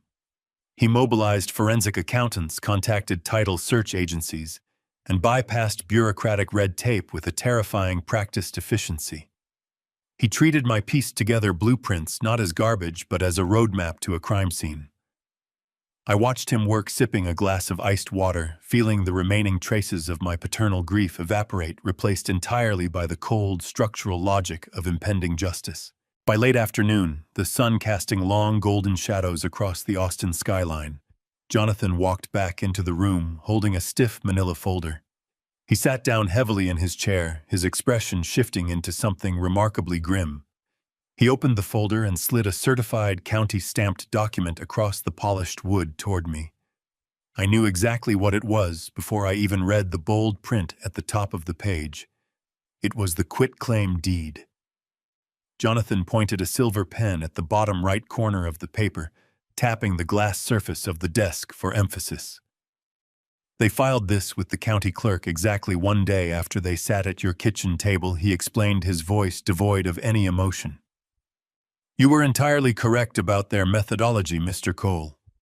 They buried this complete transfer of ownership right in the middle of standard limited liability formation papers. You signed away your entire estate under the fabricated pretense of establishing a tax management vehicle. I stared at my own signature. The ink was dark and steady. Beside it was the official brightly colored stamp of Craig, the sweaty, nervous notary who had facilitated the theft. Seeing the physical document, the actual instrument of my ruin, made the betrayal feel incredibly visceral. It was one thing to deduce their methodology from shredded trash, but holding the state-certified proof of their deception was entirely different. I traced the line of my signature with my index finger. I told him that I had initialed 50 pages that morning, believing I was protecting my daughter's future. Jonathan nodded slowly, pulling another document from the folder. The notary was fully complicit, he stated firmly. He deliberately bypassed the standard verbal confirmation protocol. By state law, he was strictly required to ask you out loud if you understood you were signing a quitclaim deed surrendering your property. He intentionally skipped that mandated step to ensure you remained completely blind to the transaction. It is a textbook case of fraudulent execution, but the theft of the physical property was only the primary stage of their operation. Jonathan leaned back in his chair, steepling his fingers together. He looked at me with a mixture of professional respect and genuine warning. The commercial redevelopment blueprints you recovered from their trash are entirely real, but they are a long-term projection. Derek is an impatient man. He did not want to wait for construction permits to clear before cashing in on his theft. He executed a secondary maneuver immediately after securing the deed. Jonathan slid a final stack of papers across the desk. These were not county records. They were heavily redacted federal banking files. I looked at the top sheet, scanning the complex financial data. Derek took your stolen certified quitclaim deed directly to First National Bank. Jonathan explained, his tone dropping to a dangerous whisper. He used the total unencumbered equity of your 5-acre estate as premier collateral to secure an immediate, massive cash loan. My eyes locked onto the bolded numbers printed near the bottom of the banking contract. The figure was staggering. Derek had successfully secured a $2.5 million commercial cash loan against my property.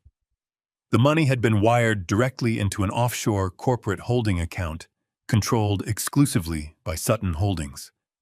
That explained the brand new Porsche. That explained the luxury ski vacation in Aspen on a random Tuesday afternoon. They were not fighting off a malicious lawsuit. They were living like absolute royalty on stolen federal funds. Derek did not just steal your land, Jonathan continued, his eyes locking onto mine. By presenting a fraudulently obtained deed to a federally insured banking institution to secure commercial funding, your son-in-law has crossed a massive legal threshold. He has committed textbook, undeniable federal wire fraud and aggravated bank fraud. This is no longer just a civil dispute over a family property transfer.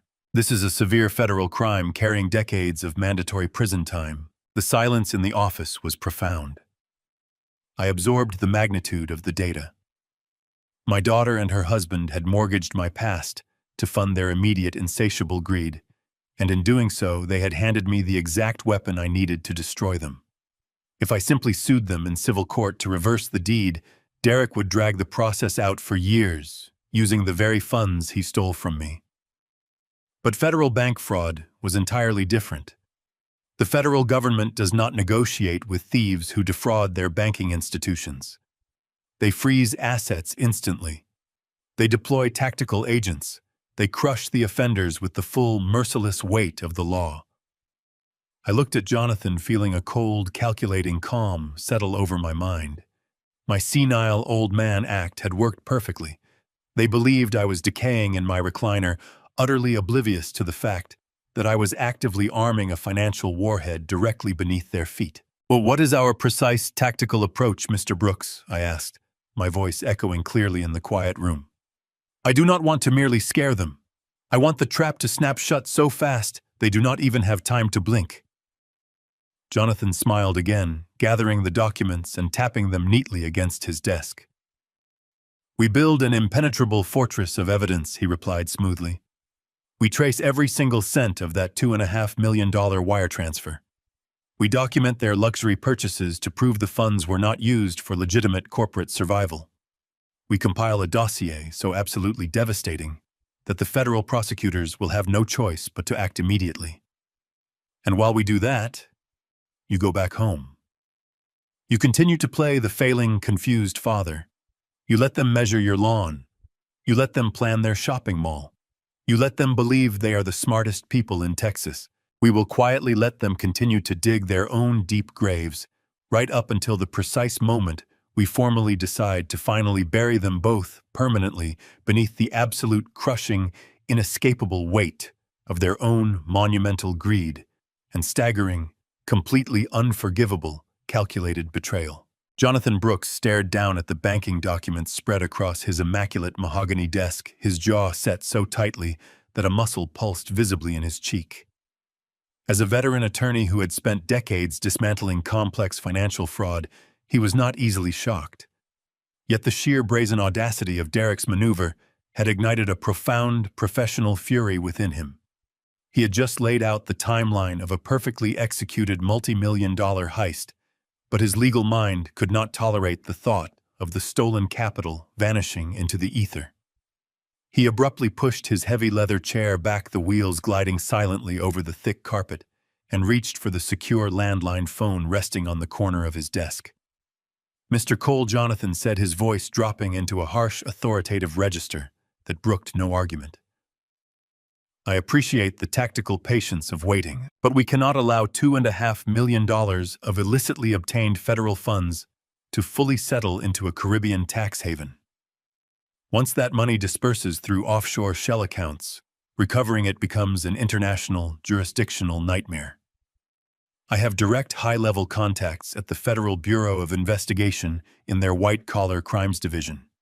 We need to call them right this second, secure an emergency federal injunction, and freeze Sutton Holdings before your son-in-law moves another single cent." Jonathan lifted the heavy receiver, his finger hovering over the keypad, fully prepared to initiate the overwhelming power of the federal government. But before he could press the first digit, I reached across the wide expanse of the desk and firmly placed my hand directly over his. I did not speak immediately. I simply looked at him, feeling a slow, remarkably cold and chilling smile spread across my face. It was the smile of an engineer who had just watched an arrogant saboteur step directly onto a hidden landmine.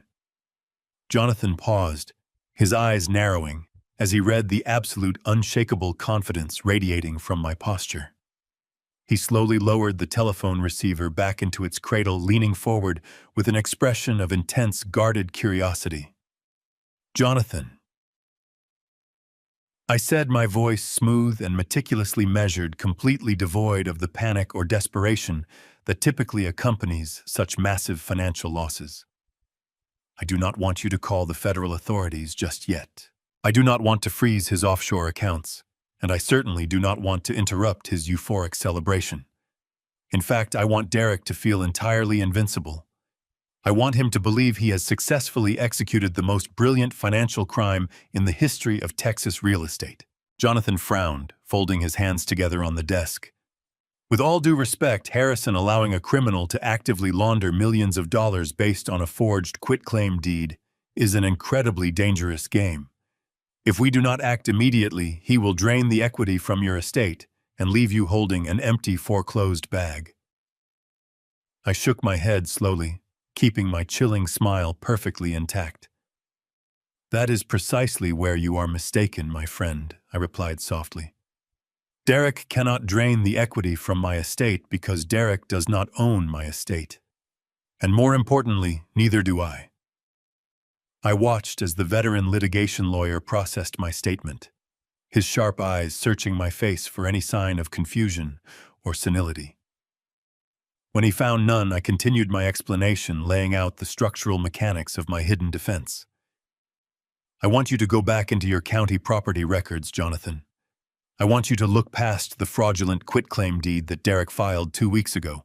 I want you to look all the way back to October of 2018. Jonathan immediately turned to his multiple computer monitors, his fingers flying across the keyboard with practiced speed. He accessed the secure county clerk database, his eyes scanning the digital archives. As he scrolled through the historical filings associated with my residential address, I provided the necessary context. In 2018, shortly after my late wife received her initial terrifying medical diagnosis, we sat down and had a very long, very difficult conversation about the future. I explained, my voice steady, though the memory still carried a phantom weight. We knew her condition was terminal. We also knew that our daughter Rachel had always possessed a weakness for shiny things and expensive lifestyles. We loved her deeply, but we were not blind to her flaws. My wife was terrified that after she passed away, Rachel might eventually convince me to sell our beautiful sanctuary to fund some fleeting, luxurious whim. So, to honor my wife and to protect the land we had nurtured together, I made a definitive, unbreakable legal maneuver. Jonathan suddenly stopped typing. He leaned closer to his primary monitor, reading a deeply buried, highly complex legal filing. His eyes widened slightly, a rare display of genuine astonishment crossing his seasoned features. I hired a specialized estate firm in Dallas, a group completely disconnected from anyone in Austin. I continued detailing the architecture of my hidden fortress. I took the entire 5-acre estate, the house, the gardens, every single blade of grass, and I transferred the total absolute ownership into a highly restrictive, irrevocable blind trust. I named a neutral third-party corporate fiduciary as the sole trustee.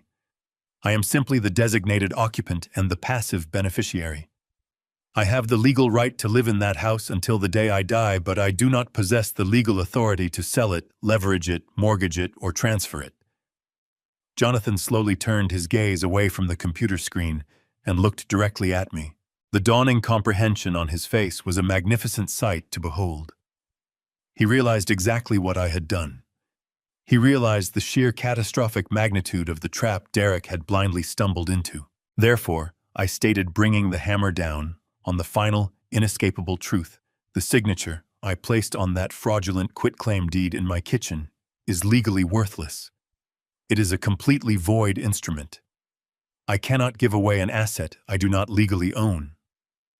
The transfer of the deed to Sutton Holdings is a spectacular, beautifully documented legal fiction. A low, rumbling chuckle escaped Jonathan's chest, growing into a genuine dark laugh. He leaned back in his chair, shaking his head in sheer disbelief. He took a void piece of paper, a document with absolutely no legal standing, and he presented it to a federally insured banking institution as primary collateral. Jonathan murmured, summarizing the fatal error. He defrauded a major commercial bank out of $2.5 million using a ghost asset. Harrison, your son-in-law did not just steal from you. He stole from the federal government. He committed massive, textbook wire fraud and aggravated bank fraud on an unprecedented scale. Exactly, I replied, my cold voice devoid of mercy. That is why we must not call the police today. We will let Derek proceed with his fraudulent eviction.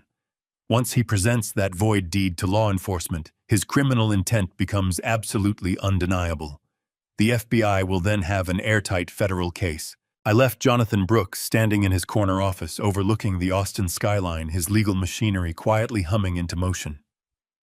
We had a bulletproof strategy to trap Derek in a federal wire fraud indictment, but a lingering shadow of doubt remained in my analytical mind regarding my daughter. Derek was the corporate architect of the loan, but Rachel was the psychological key that had unlocked my defenses. I needed to know beyond a shadow of a doubt the exact depth of her complicity. Was she merely a passive beneficiary of her husband's ruthless ambition, or was she an active, willing participant in the destruction of her father? To secure an airtight case against her, I needed raw, unfiltered audio. I needed to hear how she spoke when she thought the microphones were off. I drove to a specialized electronics retailer on the edge of the city and purchased a military-grade, voice-activated micro-recorder equipped with real-time cellular transmission and a continuous global positioning tracker. It was smaller than a standard matchbook, encased in matte black plastic and practically invisible in the shadows. I returned to my quiet estate, the house they believed they had already conquered, and prepared the stage for my performance. I brewed a pot of chamomile tea, letting it steep until it was lukewarm and bitter. I rumpled my clothing, neglected to shave, and adjusted my posture to reflect a man rapidly collapsing under the weight of his own failing mind. I picked up my smartphone and dialed Rachel. I forced my breathing to become shallow and ragged.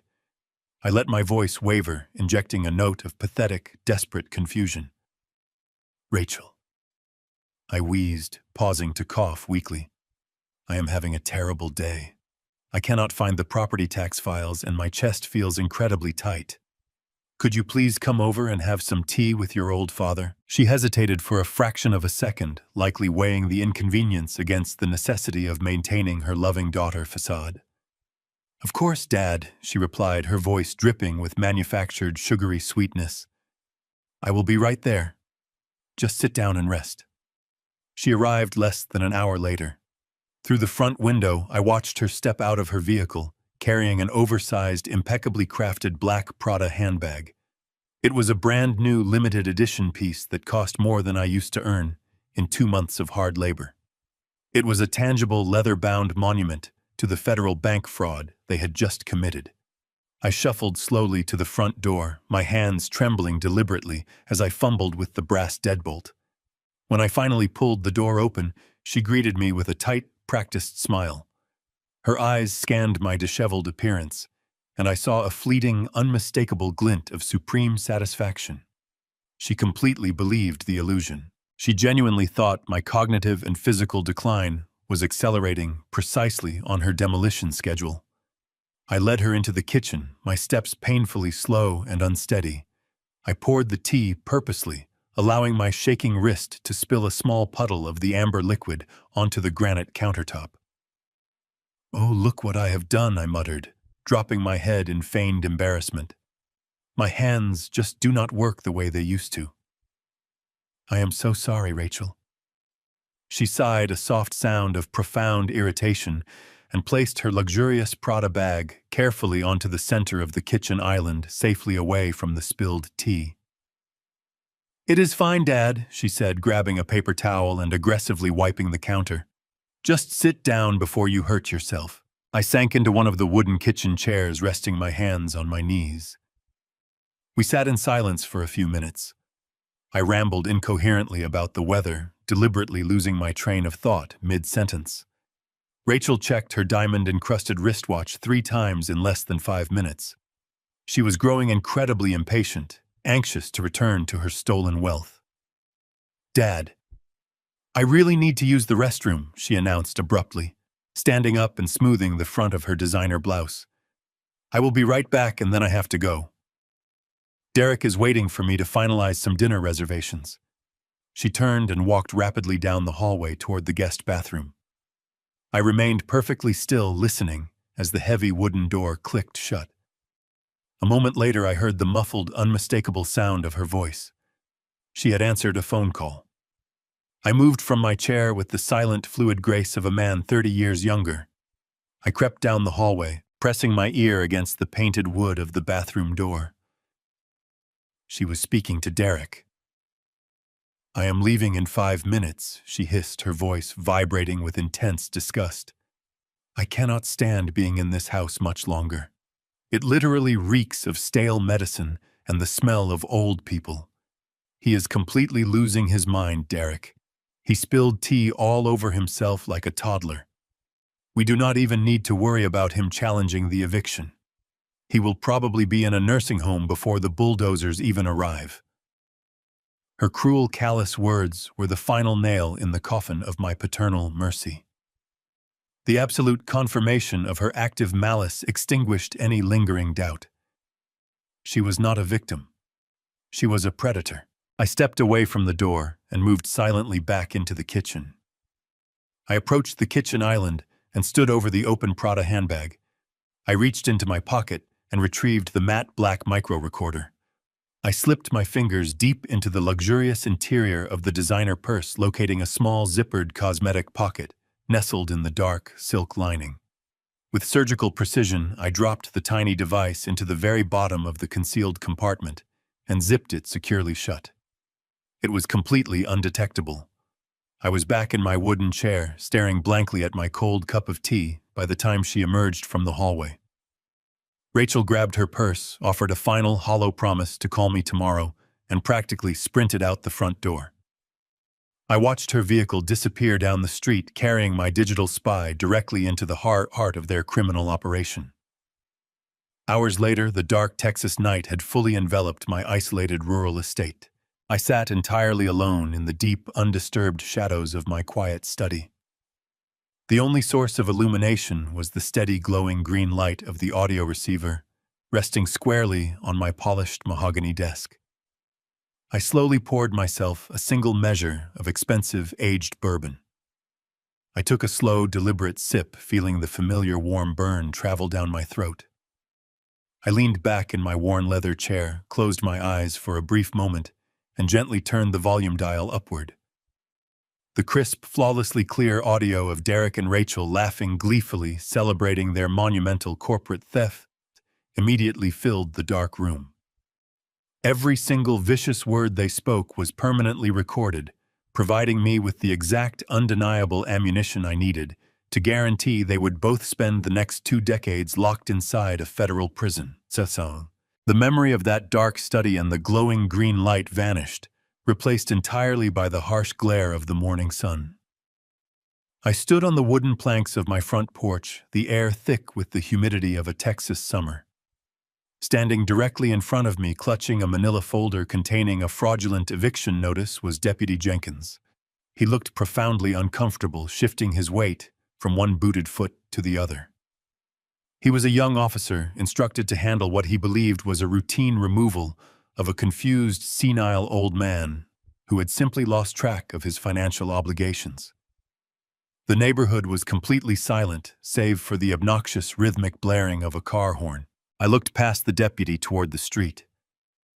Parked illegally across my driveway was Derek. He sat behind the steering wheel of his custom silver Porsche, the window rolled completely down. He was leaning out, resting his elbow on the expensive leather, a smug, arrogant grin plastered across his face. He pressed the heel of his hand against the horn, letting the sharp sound echo through the quiet neighborhood. "Time is up, Boomer," he yelled loudly, his voice carrying over the manicured lawns. "Bring him out, officer. We have a demolition crew waiting on standby, and I am not paying them by the hour to sit around." Derek laughed, a harsh, grating sound that vibrated with the absolute certainty of his manufactured victory. Deputy Jenkins sighed deeply, a sound of genuine pity, and took a hesitant step forward. "Mr. Cole," he said, his tone adopting that overly gentle, patronizing cadence reserved for the elderly. "I am truly sorry, sir, but the court order is legally binding. Sutton Holdings owns this property now. I need you to gather your belongings and vacate the premises immediately. If you need medical transport to a care facility, I can call an ambulance to assist you." He reached out his hand, hovering in the air between us, preparing to guide me out of the only home I had left. He was merely a pawn, a local law enforcement officer, completely unaware that he had just stepped onto a massive federal crime scene. I did not move. I did not tremble, and I did not fake a sudden pain in my chest. The pathetic, deteriorating old man vanished entirely. I straightened my posture, pulling my shoulders back, and looked the deputy directly in his eyes. The sudden shift in my demeanor caused him to freeze his hand, dropping slowly to his side. The pity in his expression was replaced by a sharp, defensive confusion. "Officer Jenkins," I said, my voice resonating with a cold authority that had commanded deep-water drilling rigs for over 30 years. Before you execute that document, and before you make the single biggest, most catastrophic professional mistake of your entire law enforcement career, I want you to hear exactly what my loving daughter said last night. I reached into the front pocket of my trousers and withdrew my smartphone. I did not fumble with the screen. My hands were perfectly steady.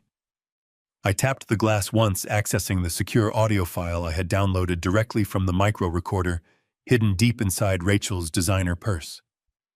Resting on the thick wooden railing of my porch disguised among the potted ferns was a heavy-duty Bluetooth speaker.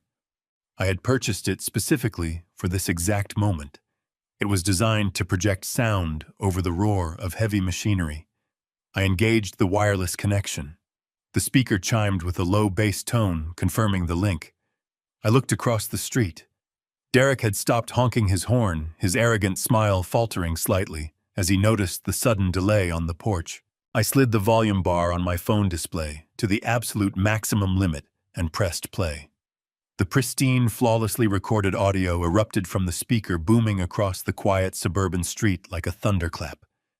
Rachel's voice, captured just hours prior in their townhouse, echoed against the brick facades of the neighboring homes. "Derek, you have to call the bank manager tomorrow morning," her voice blasted, vibrating with greedy, breathless excitement. "We need to initiate the second wire transfer before the old fool even realizes he has been locked out of his own bank accounts." The sound was so loud, so completely undeniable, that Deputy Jenkins physically recoiled, stepping back and dropping his hand toward his utility belt. Across the street, the silver Porsche remained entirely motionless, the driver frozen in place. The audio recording continued without mercy. Derek's voice joined the playback, his arrogant, boastful tone now broadcast for the entire neighborhood and the local police to hear. "Do not worry about the bank, baby," Derek's recorded voice echoed loudly. "The collateral is totally locked in. That idiot signed the quitclaim deed without even reading the fine print. He completely bought the tax management lie. We just secured a $2.5 million federal commercial loan using a ghost asset, and the absolute best part is he still thinks he owns the dirt under his feet." The speaker projected the sound of crystal glasses clinking together, a sickening toast to my engineered destruction. "We bulldozed the sanctuary on Monday," Derek's voice sneered into the morning air. "The federal money will be completely offshore by Tuesday afternoon." I stood perfectly still, watching the color rapidly drain from Deputy Jenkins's face. He was not a fool. He was a sworn officer of the law, and he was currently holding an eviction notice based on the exact fraudulent document being openly discussed in the high-definition audio broadcast. The young deputy looked down at the manila folder in his hands, then looked up at me, his eyes wide with a sudden, terrifying comprehension. He realized the paper he was holding was not a legal mandate. It was the physical instrument of a massive, coordinated federal bank fraud. The patronizing pity was completely gone, replaced by the sharp, intense focus of a cop who had just stumbled into a major criminal conspiracy. He slowly reached up and unclipped the radio microphone from his shoulder, his eyes darting toward the silver Porsche. Across the street, the absolute reality of the dire situation had finally crashed down upon Derek. The smug, victorious grin had entirely vanished from his pale face, quickly replaced by a pathetic mask of sheer, unadulterated terror. He knew exactly what that crystal-clear audio meant for his immediate future. He knew his brilliant, foolproof corporate heist had just been broadcast directly to a uniformed police officer standing on my front porch. He had nowhere left to run, nowhere to hide his deceit, and no more fake tears to manipulate his way out of federal prison. He slammed his shaking hand against the polished gearshift, throwing the luxury sports car violently into drive. The massive engine roared to life, the expensive tires screeching loudly against the hot asphalt as he desperately attempted to flee the scene of his own unraveling crime. But he was far too late. The irrevocable trap I had carefully constructed had already snapped firmly shut around him, sealing his complete destruction. The speaker on my porch was not finished. The digital audio file transitioned seamlessly from their arrogant financial boasting to a conversation that was infinitely darker. The sound quality was flawless, capturing the subtle acoustics of their upscale townhouse. Rachel's voice cut through the heavy, humid morning air, crisp, calculated, and terrifyingly cold. Once the sheriff drags him out, dump him in that cheap state facility. Her voice projected echoing against brick facades of the surrounding homes. Make sure to cancel his premium heart meds. He is 70, Derek. Without the good meds, his heart will give out in a month. We keep the $2.5 million the developers bulldoze the house and we are free. The sheer malice of those words hung in the air, instantly suffocating the suburban tranquility. The neighborhood began to awaken. Front doors cautiously opened. Neighbors stepped out onto their manicured lawns, their morning routines completely forgotten as they turned their shocked faces toward my property. The cruel, undeniable reality of a daughter casually plotting her own father's demise had been broadcast for the entire street to witness. On my front porch, Deputy Jenkins stood completely frozen, his eyes wide and fixed on the Bluetooth speaker hidden among my potted ferns.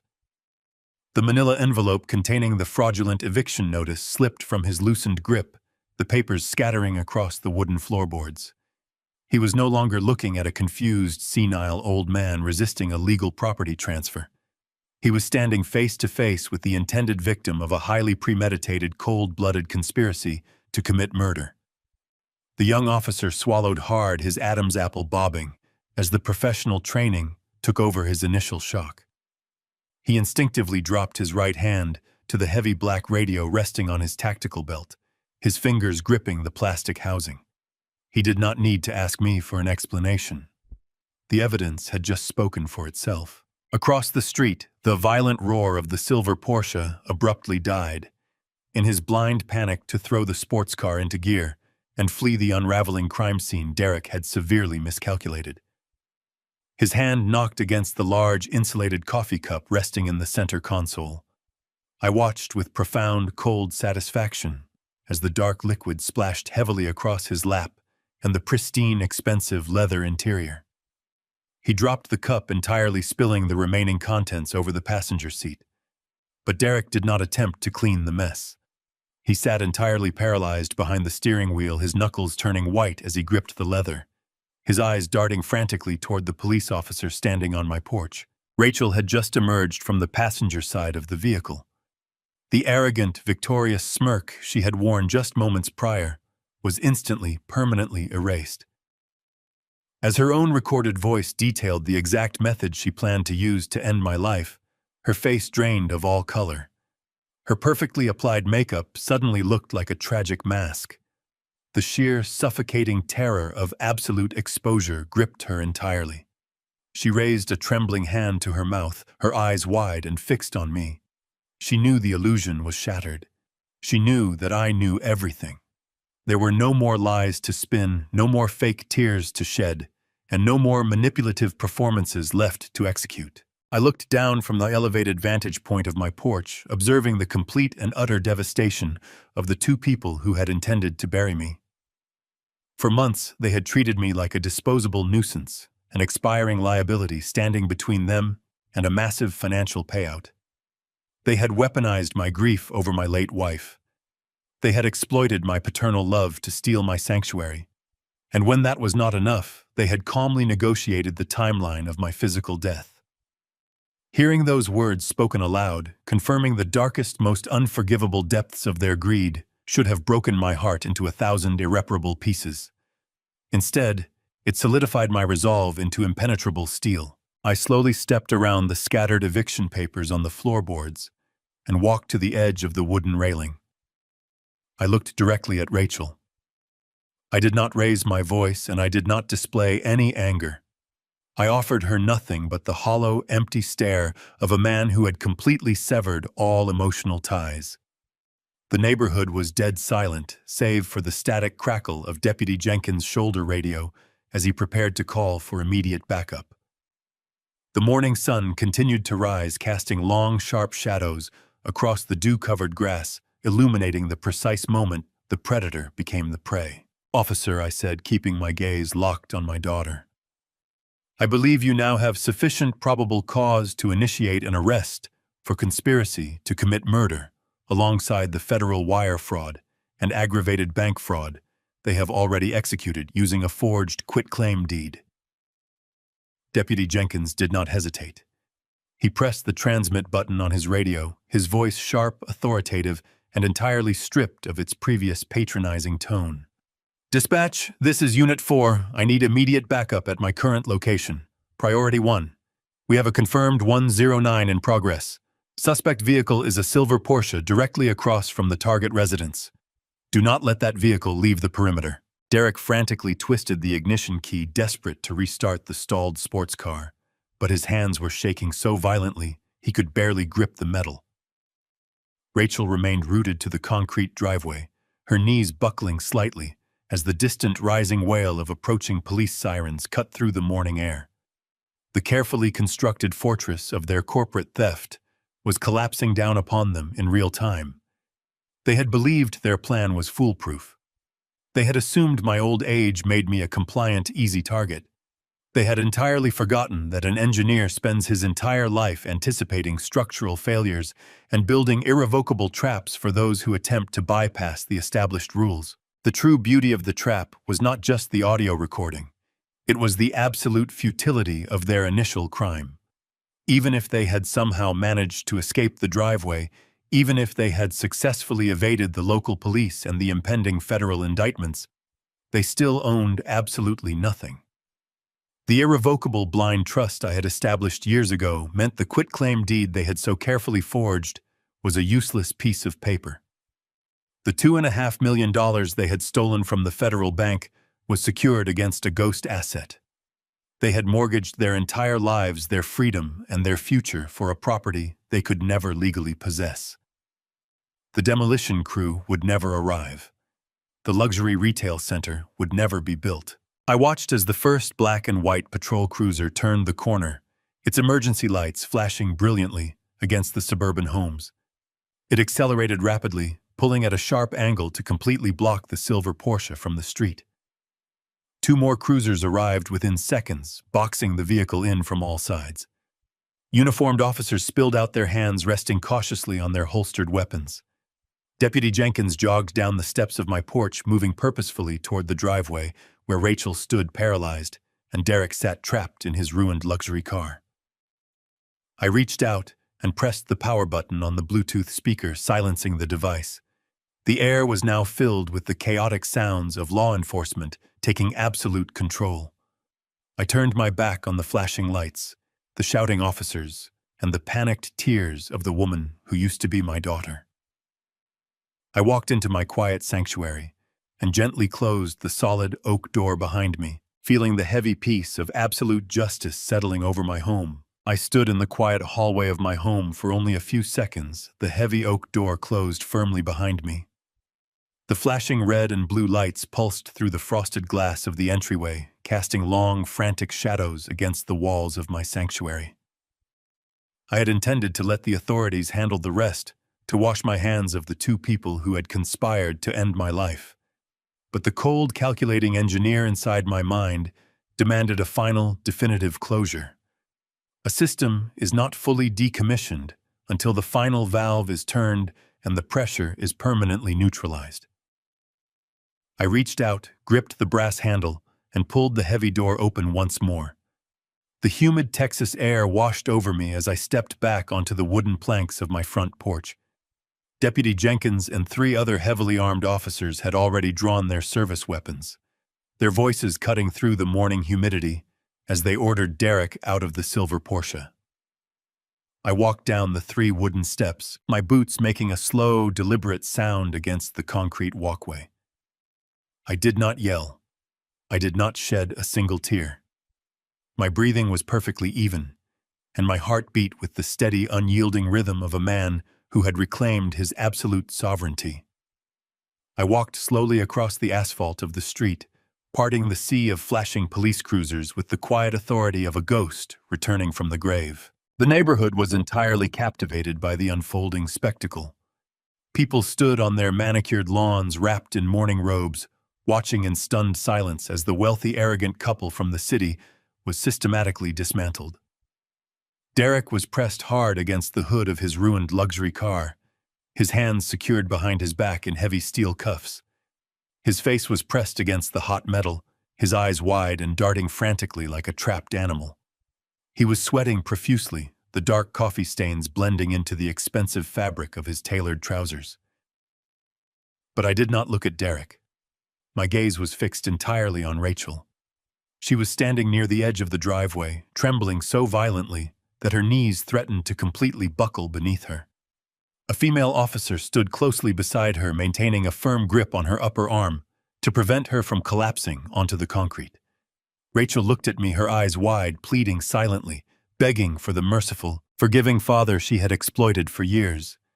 She expected me to intervene, to call off the wolves, to save her from the consequences of her own actions. I stopped exactly 3 feet away from her. The air between us felt heavy and charged with static electricity. I looked at the woman I had raised, the child I had comforted, the daughter I had loved, with every fiber of my being. I searched her familiar face for any lingering trace of my late wife, but I found absolutely nothing. She was an empty vessel, entirely consumed by bottomless, ruthless greed. "You did not just try to steal my home, Rachel," I said, my voice dangerously calm and perfectly level, carrying easily over the static of the police radios. I watched a fresh wave of tears spill over her eyelashes, streaking her immaculate makeup. I did not offer her a tissue. I did not offer her a hand. "You signed my death warrant for a couple of $1 million. I continued my words, striking her like physical blows. "You casually planned to murder your own father by deliberately cutting off my medication. You sat in my house, drank my tea, and calculated exactly how many days it would take for my heart to permanently fail without the premium prescriptions. You thought you could just dump me in a cheap state facility, wait for me to quietly expire, and then walk away completely free." A soft, choked sob escaped her lips. She tried to speak, tried to formulate a lie, but her throat was completely paralyzed by the sheer suffocating terror of my absolute awareness. Across the hood of the Porsche, Derek began to thrash weakly against the officer's grip, shouting desperate, incoherent excuses about a misunderstanding, about corporate restructuring and temporary liquidations. I slowly turned my head and locked eyes with him. The pathetic panic in his expression was the ultimate validation of my strategy. "Derek, you always believed you were the smartest man in any room," I said, raising my voice just enough to ensure the arresting officers heard every single syllable. "You thought I was just a senile, clueless old man who blindly signed a quitclaim deed. You thought you had successfully isolated me from my own property, but you failed to conduct a basic, thorough title search. The deed you brought to my kitchen table, the document you so proudly filed with the county clerk, is entirely worthless." The color completely drained from his face, leaving his skin a sickly ashen gray. He stopped struggling against the steel cuffs, his breathing hitching in his chest. "I established an irrevocable blind trust in 2018, I explained, watching with profound satisfaction as their souls seemingly left their bodies. "The property belongs entirely to the trust managed by an independent fiduciary.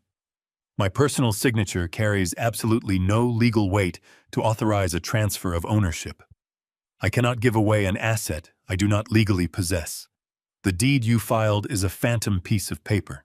The devastating reality of their situation crashed over them like a massive concrete wall. They had built their entire criminal enterprise on a foundational lie. I stepped slightly closer to Derek, leaning in so he could hear the absolute finality in my voice. "Do you understand what that means for your commercial loan, Derek?" I asked softly. "You walked into a federally insured bank and used a void, completely fabricated document to secure a $2.5 million cash wire transfer. You collateralized an asset you legally cannot own and you can never possess. The money sitting in your offshore holding account is entirely unsecured. The bank holds no actual leverage on this property. You did not just execute a simple family fraud.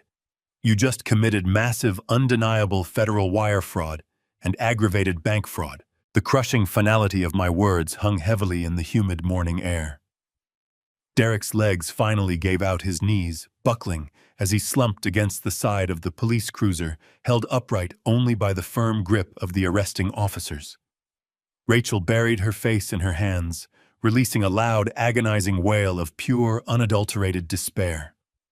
I had deliberately let them proceed with their fake eviction, allowing them to confidently present their forged documents to local law enforcement, perfectly guaranteeing the federal authorities possessed an absolutely airtight, irrefutable case of malicious criminal intent. I stood in the bright Texas sunlight, a lone wolf who had successfully defended his sanctuary, watching quietly as the flashing police cruisers carried the remnants of my broken family away forever. The neighborhood remained hushed, bearing solemn witness to the absolute ruin of two people who had so recklessly tried to annihilate mine. The local police cruisers had barely begun to secure the perimeter when the true magnitude of my retaliation finally descended upon the neighborhood. My vision of them being carried away by local authorities was instantly interrupted by a sound that shook the very pavement beneath my feet. Before Derek could even attempt a final desperate dash toward the open door of his silver Porsche to somehow escape the grasp of Deputy Jenkins, the deep guttural roar of heavy high-performance engines shattered the lingering morning silence. Three massive, completely black, unmarked sport utility vehicles screeched violently around the corner of the suburban street, tearing through the quiet residential atmosphere. Their thick tires smoked and squealed loudly against the asphalt as they executed a perfectly synchronized, highly tactical blockade. They formed an impenetrable solid wall of dark steel and tinted glass, completely sealing off the street and trapping Derek and Rachel inside a highly coordinated federal net. The doors of the heavy vehicles flew open simultaneously, and a dozen heavily armed federal agents stepped out into the thick, humid Texas air. They moved with a terrifying, silent efficiency, their boots hitting the ground in unison, wearing dark tactical vests emblazoned with the bold yellow letters of the Federal Bureau of Investigation. The potent smell of burned rubber drifted across the manicured lawns, permanently replacing the tranquil scent of morning dew. Leading the federal detachment was Jonathan Brooks. My seasoned litigation attorney stepped out of the lead vehicle, his immaculate suit providing a stark contrast to the heavy tactical gear surrounding him. He adjusted his tie and looked up at my porch, giving me a single crisp nod of confirmation. The elaborate trap we had meticulously built in his downtown office had been perfectly sprung. Two large federal agents immediately descended upon Derek. The local deputies wisely stepped back, surrendering their jurisdiction to the overwhelming federal presence without a single word of protest.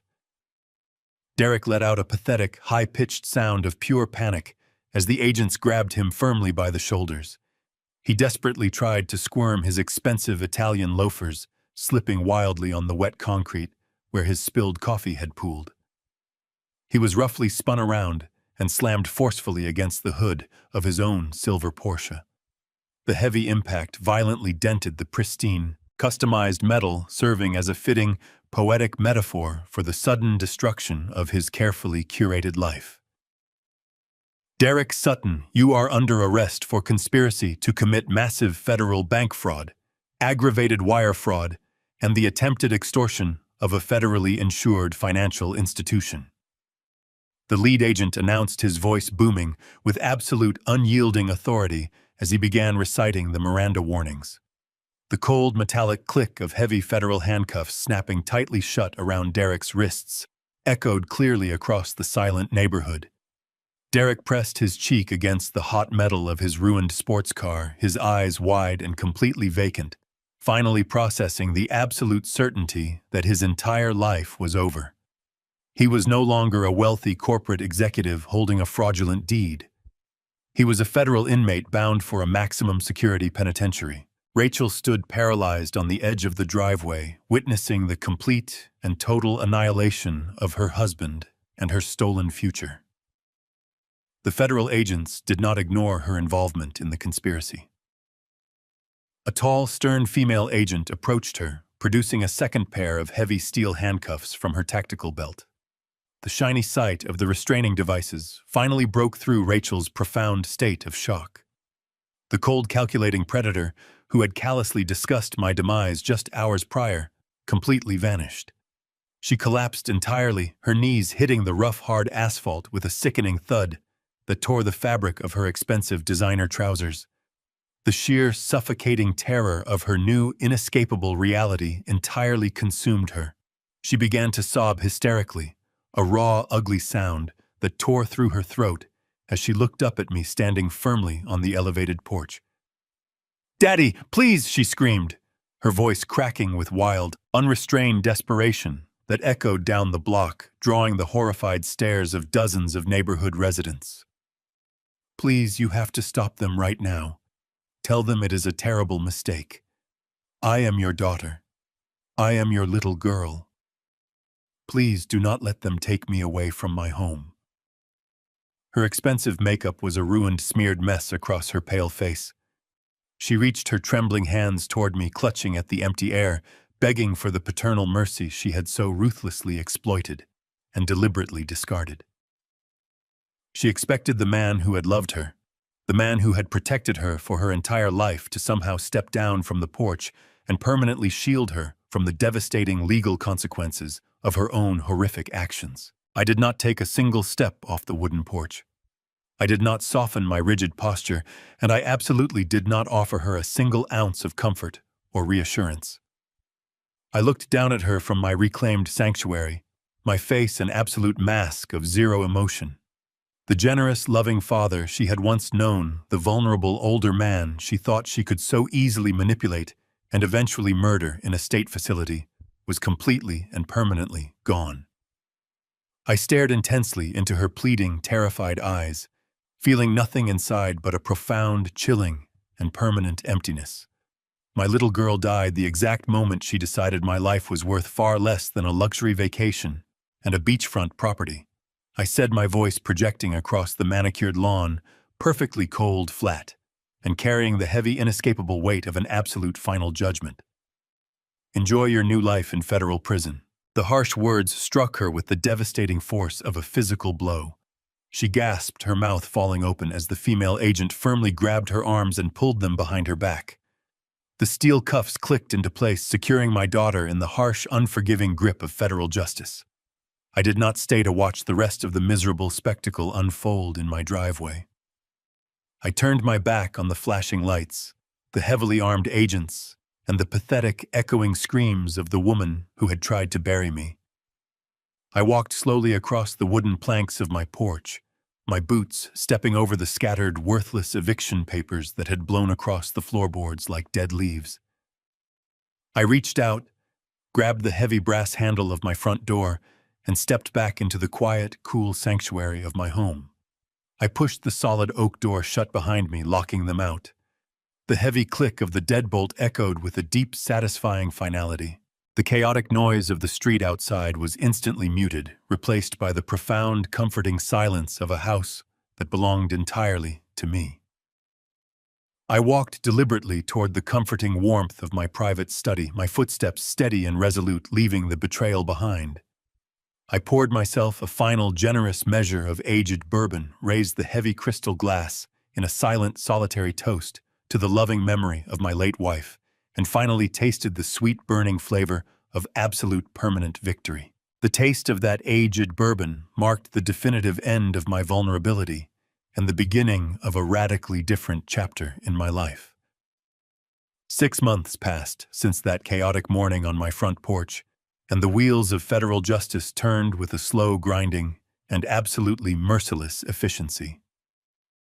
I did not attend their trial. I had no desire to sit in a sterile federal courtroom and watch the two people who had planned my demise attempt to play the victims. Instead, I watched the spectacular collapse of their lives from the quiet comfort of my study, following the relentless coverage on the evening news broadcasts. The media descended upon the story with a ravenous appetite. It was, after all, a perfect modern tragedy of corporate greed, family betrayal, and spectacular hubris. The financial reporters detailed every single aspect of Derek's incredibly arrogant scheme. They meticulously explained how he had forged my signature, bypassed the commercial lending protocols, and attempted to launder $2.5 million through his offshore shell companies. The federal prosecutors were absolutely ruthless in their presentation of the evidence. They played the audio recording from the hidden microbug in open court, broadcasting Rachel's cold, calculated plan to cancel my heart medication to a jury of her horrified peers. The entire courtroom reportedly sat in a stunned, deafening silence as her cruel recorded laughter echoed off the wood-paneled walls. There was no defense strategy capable of overcoming the sound of a daughter actively anticipating her father's lethal cardiac arrest. Derek's high-priced defense attorneys scrambled uselessly, completely unable to dismantle the meticulous paper trail of their fraudulent offshore accounts and the undeniable reality of the void quitclaim deed. The jury deliberated for less than 3 hours. The presiding federal judge handed down consecutive maximum sentences for the aggravated bank fraud, the wire fraud, and the criminal conspiracy to commit bodily harm. Derek and Rachel were each condemned to serve 25 years in a maximum security federal penitentiary, completely stripped of any possibility for early parole. But the criminal sentences were only the beginning of their absolute ruin. The federally insured commercial bank, desperate to recover the massive capital Derek had recklessly stolen and rapidly dispersed, initiated a total and immediate asset seizure. The bank's litigation team moved with a vicious speed that made Derek's initial eviction attempt look like child's play. They completely liquidated his corporate accounts. They seized the custom silver Porsche that was sitting impounded in a police lot. They foreclosed on their immaculate upscale townhouse, legally auctioning off every single piece of designer furniture, every expensive piece of jewelry, and every limited edition Prada handbag Rachel had ever collected. They were reduced to absolute staggering poverty, forced to trade their lives of manufactured luxury for standard-issue canvas uniforms and the bleak concrete walls of federal lockup. They had gambled their entire existence for a few $1 million, and they had lost absolutely everything. With my predators securely locked away behind reinforced steel doors, I turned my attention back to the 5-acre estate that had been the epicenter of this brutal war. The sprawling property had successfully served its final purpose. The irrevocable blind trust had acted as an impenetrable fortress, perfectly shielding the land from their predatory grasp, while simultaneously trapping them in a massive federal crime. However, walking through the quiet, empty halls of the house, I realized the atmosphere had permanently shifted. The beautiful sanctuary I had built with my late wife was now irrevocably tainted by the lingering memory of Rachel's profound betrayal. The walls echoed with the phantom sound of her cruel calculations. I no longer wished to spend my remaining years walking the same floorboards where my own daughter had confidently plotted my murder. Operating within the legal parameters of the trust I had personally architected, I instructed Jonathan Brooks to legally dissolve the structural restrictions and prepare the property for immediate liquidation. I had no interest in selling to another ruthless corporate entity like Sutton Holdings. Instead, I meticulously vetted potential buyers, eventually selecting a highly respected ethical development firm out of Dallas that specialized in sustainable, community-focused residential projects. They recognized the immense inherent value of the premium suburban acreage and offered a completely clean, immediate cash transaction. I finalized the sale of the 5-acre estate for a staggering $5 million.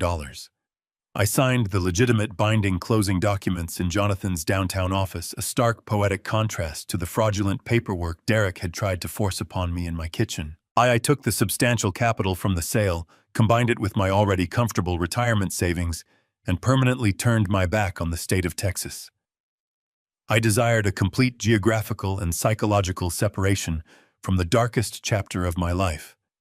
I traveled south ultimately, purchasing a breathtaking, ultra-modern penthouse condominium situated high above the vibrant, sun-drenched coastline of Miami, Florida. The stark, brilliant white walls and floor-to-ceiling glass panels of my new residence offered an uninterrupted panoramic view of the vast, glittering expanse of the Atlantic Ocean. The heavy oppressive shadows of my old study were permanently replaced by the bright restorative energy of the tropical sun. The physical transformation I underwent in those subsequent months was nothing short of remarkable. The frail, disheveled, cognitively declining old man I had pretended to be was completely banished. I returned to my rigorous daily exercise routines. I ate exceptionally well. My posture straightened, my mind remained razor-sharp, and my heart beat with a vibrant, unyielding vitality. The sea salt breeze flowing through my open balcony doors felt like a daily baptism, washing away the bitter residue of the past. I had successfully excised a malignant cancerous tumor from my life, and the resulting sense of freedom was utterly intoxicating. Yet my definitive victory required one final constructive act. The sheer cruelty of Rachel's plan to cancel my premium medications had left a profound impression upon me. I could not simply forget the chilling reality that countless elderly individuals actually suffered and died because they were unable to afford their life-saving prescriptions. I took a significant portion of the profits from the estate sale and formally established a highly endowed medical charity in the loving, honorable memory of my late wife. The foundation was specifically designed to provide direct financial assistance to vulnerable elderly patients, ensuring they never had to choose between their fundamental survival and their basic financial dignity. Every time the charity approved a grant to cover a vital cardiac prescription, I felt a deep, resonant sense of vindication. I had taken the exact weapon Rachel intended to use against me and transformed it into an instrument of profound healing for thousands of strangers. I stood alone on my expansive glass balcony, the warm Miami wind pulling at my tailored linen shirt, watching the majestic ocean tide roll relentlessly toward the white sand beach. I raised a glass of sparkling mineral water toward the endless blue horizon, feeling a profound, unshakable sense of peace settle deeply into my bones. I had faced the absolute worst aspects of human nature harbored within my own bloodline, and I had completely neutralized the threat. I had protected my sanctuary, defended my legacy, and taken absolute control of my own narrative. I had won the war. Sometimes the most dangerous predators don't break into your house through the window. They have keys to the front door and call you family. Society teaches us to forgive our children unconditionally, but there is a profound difference between a mistake and a calculated crime. Forgiveness is a virtue, but protecting your life, your dignity, and your hard-earned legacy is a duty. Never hand over the keys to your survival to anyone. You can love your family, but you must love yourself enough to walk away and let the law handle those who wear the mask of a demon. If Harrison's cold, calculated revenge sent chills down your spine, hit that like button right now. Have you ever had to cut a toxic family member out of your life? Share your story in the comments below. And don't forget to subscribe for more jaw-dropping stories of ultimate justice.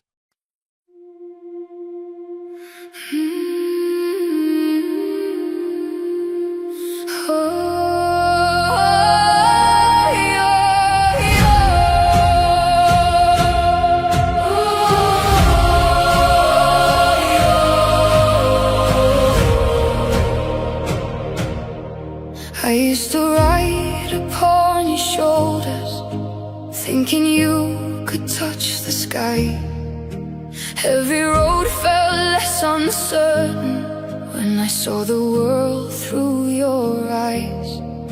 You were stronger than the mountains, taller than the northern pines. And when the winter winds were coming, you would stand between them and I. Time kept moving like the river, years slipped slowly out to sea. But no matter where life took me, you were always part of me.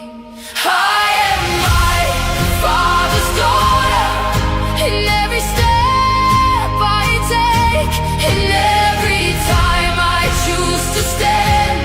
When it's easier to break, I carry your courage in my heart, your fire inside.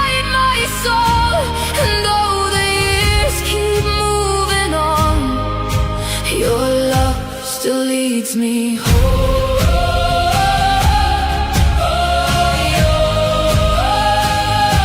He taught me strength is not in power, but in kindness when it's hard.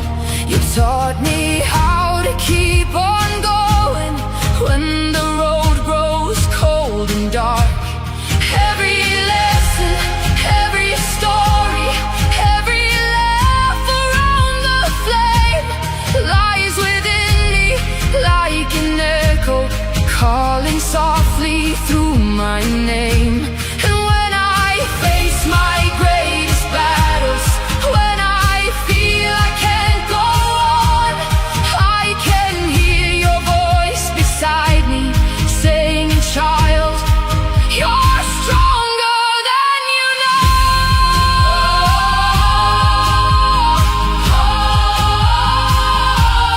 I am my Father's daughter, in every step I take, in every time I choose to stand. When it's easier to break, I carry your courage in my heart, your fire inside my soul. And though the years keep moving on, your love still leads me home.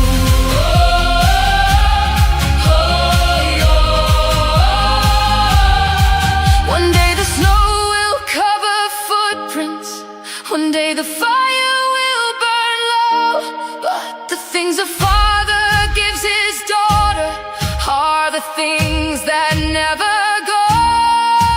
Not the gold or not the stories, not the battles that he won, but the quiet way he loved her and the woman she becomes. I am my Father's daughter, and I always will remain. Through every triumph, every loss, through every joy and every pain, the world may change around me, the stars may fade above, but I will always carry with me my Father's endless love. And when they ask me who I am, I'll smile and answer softly.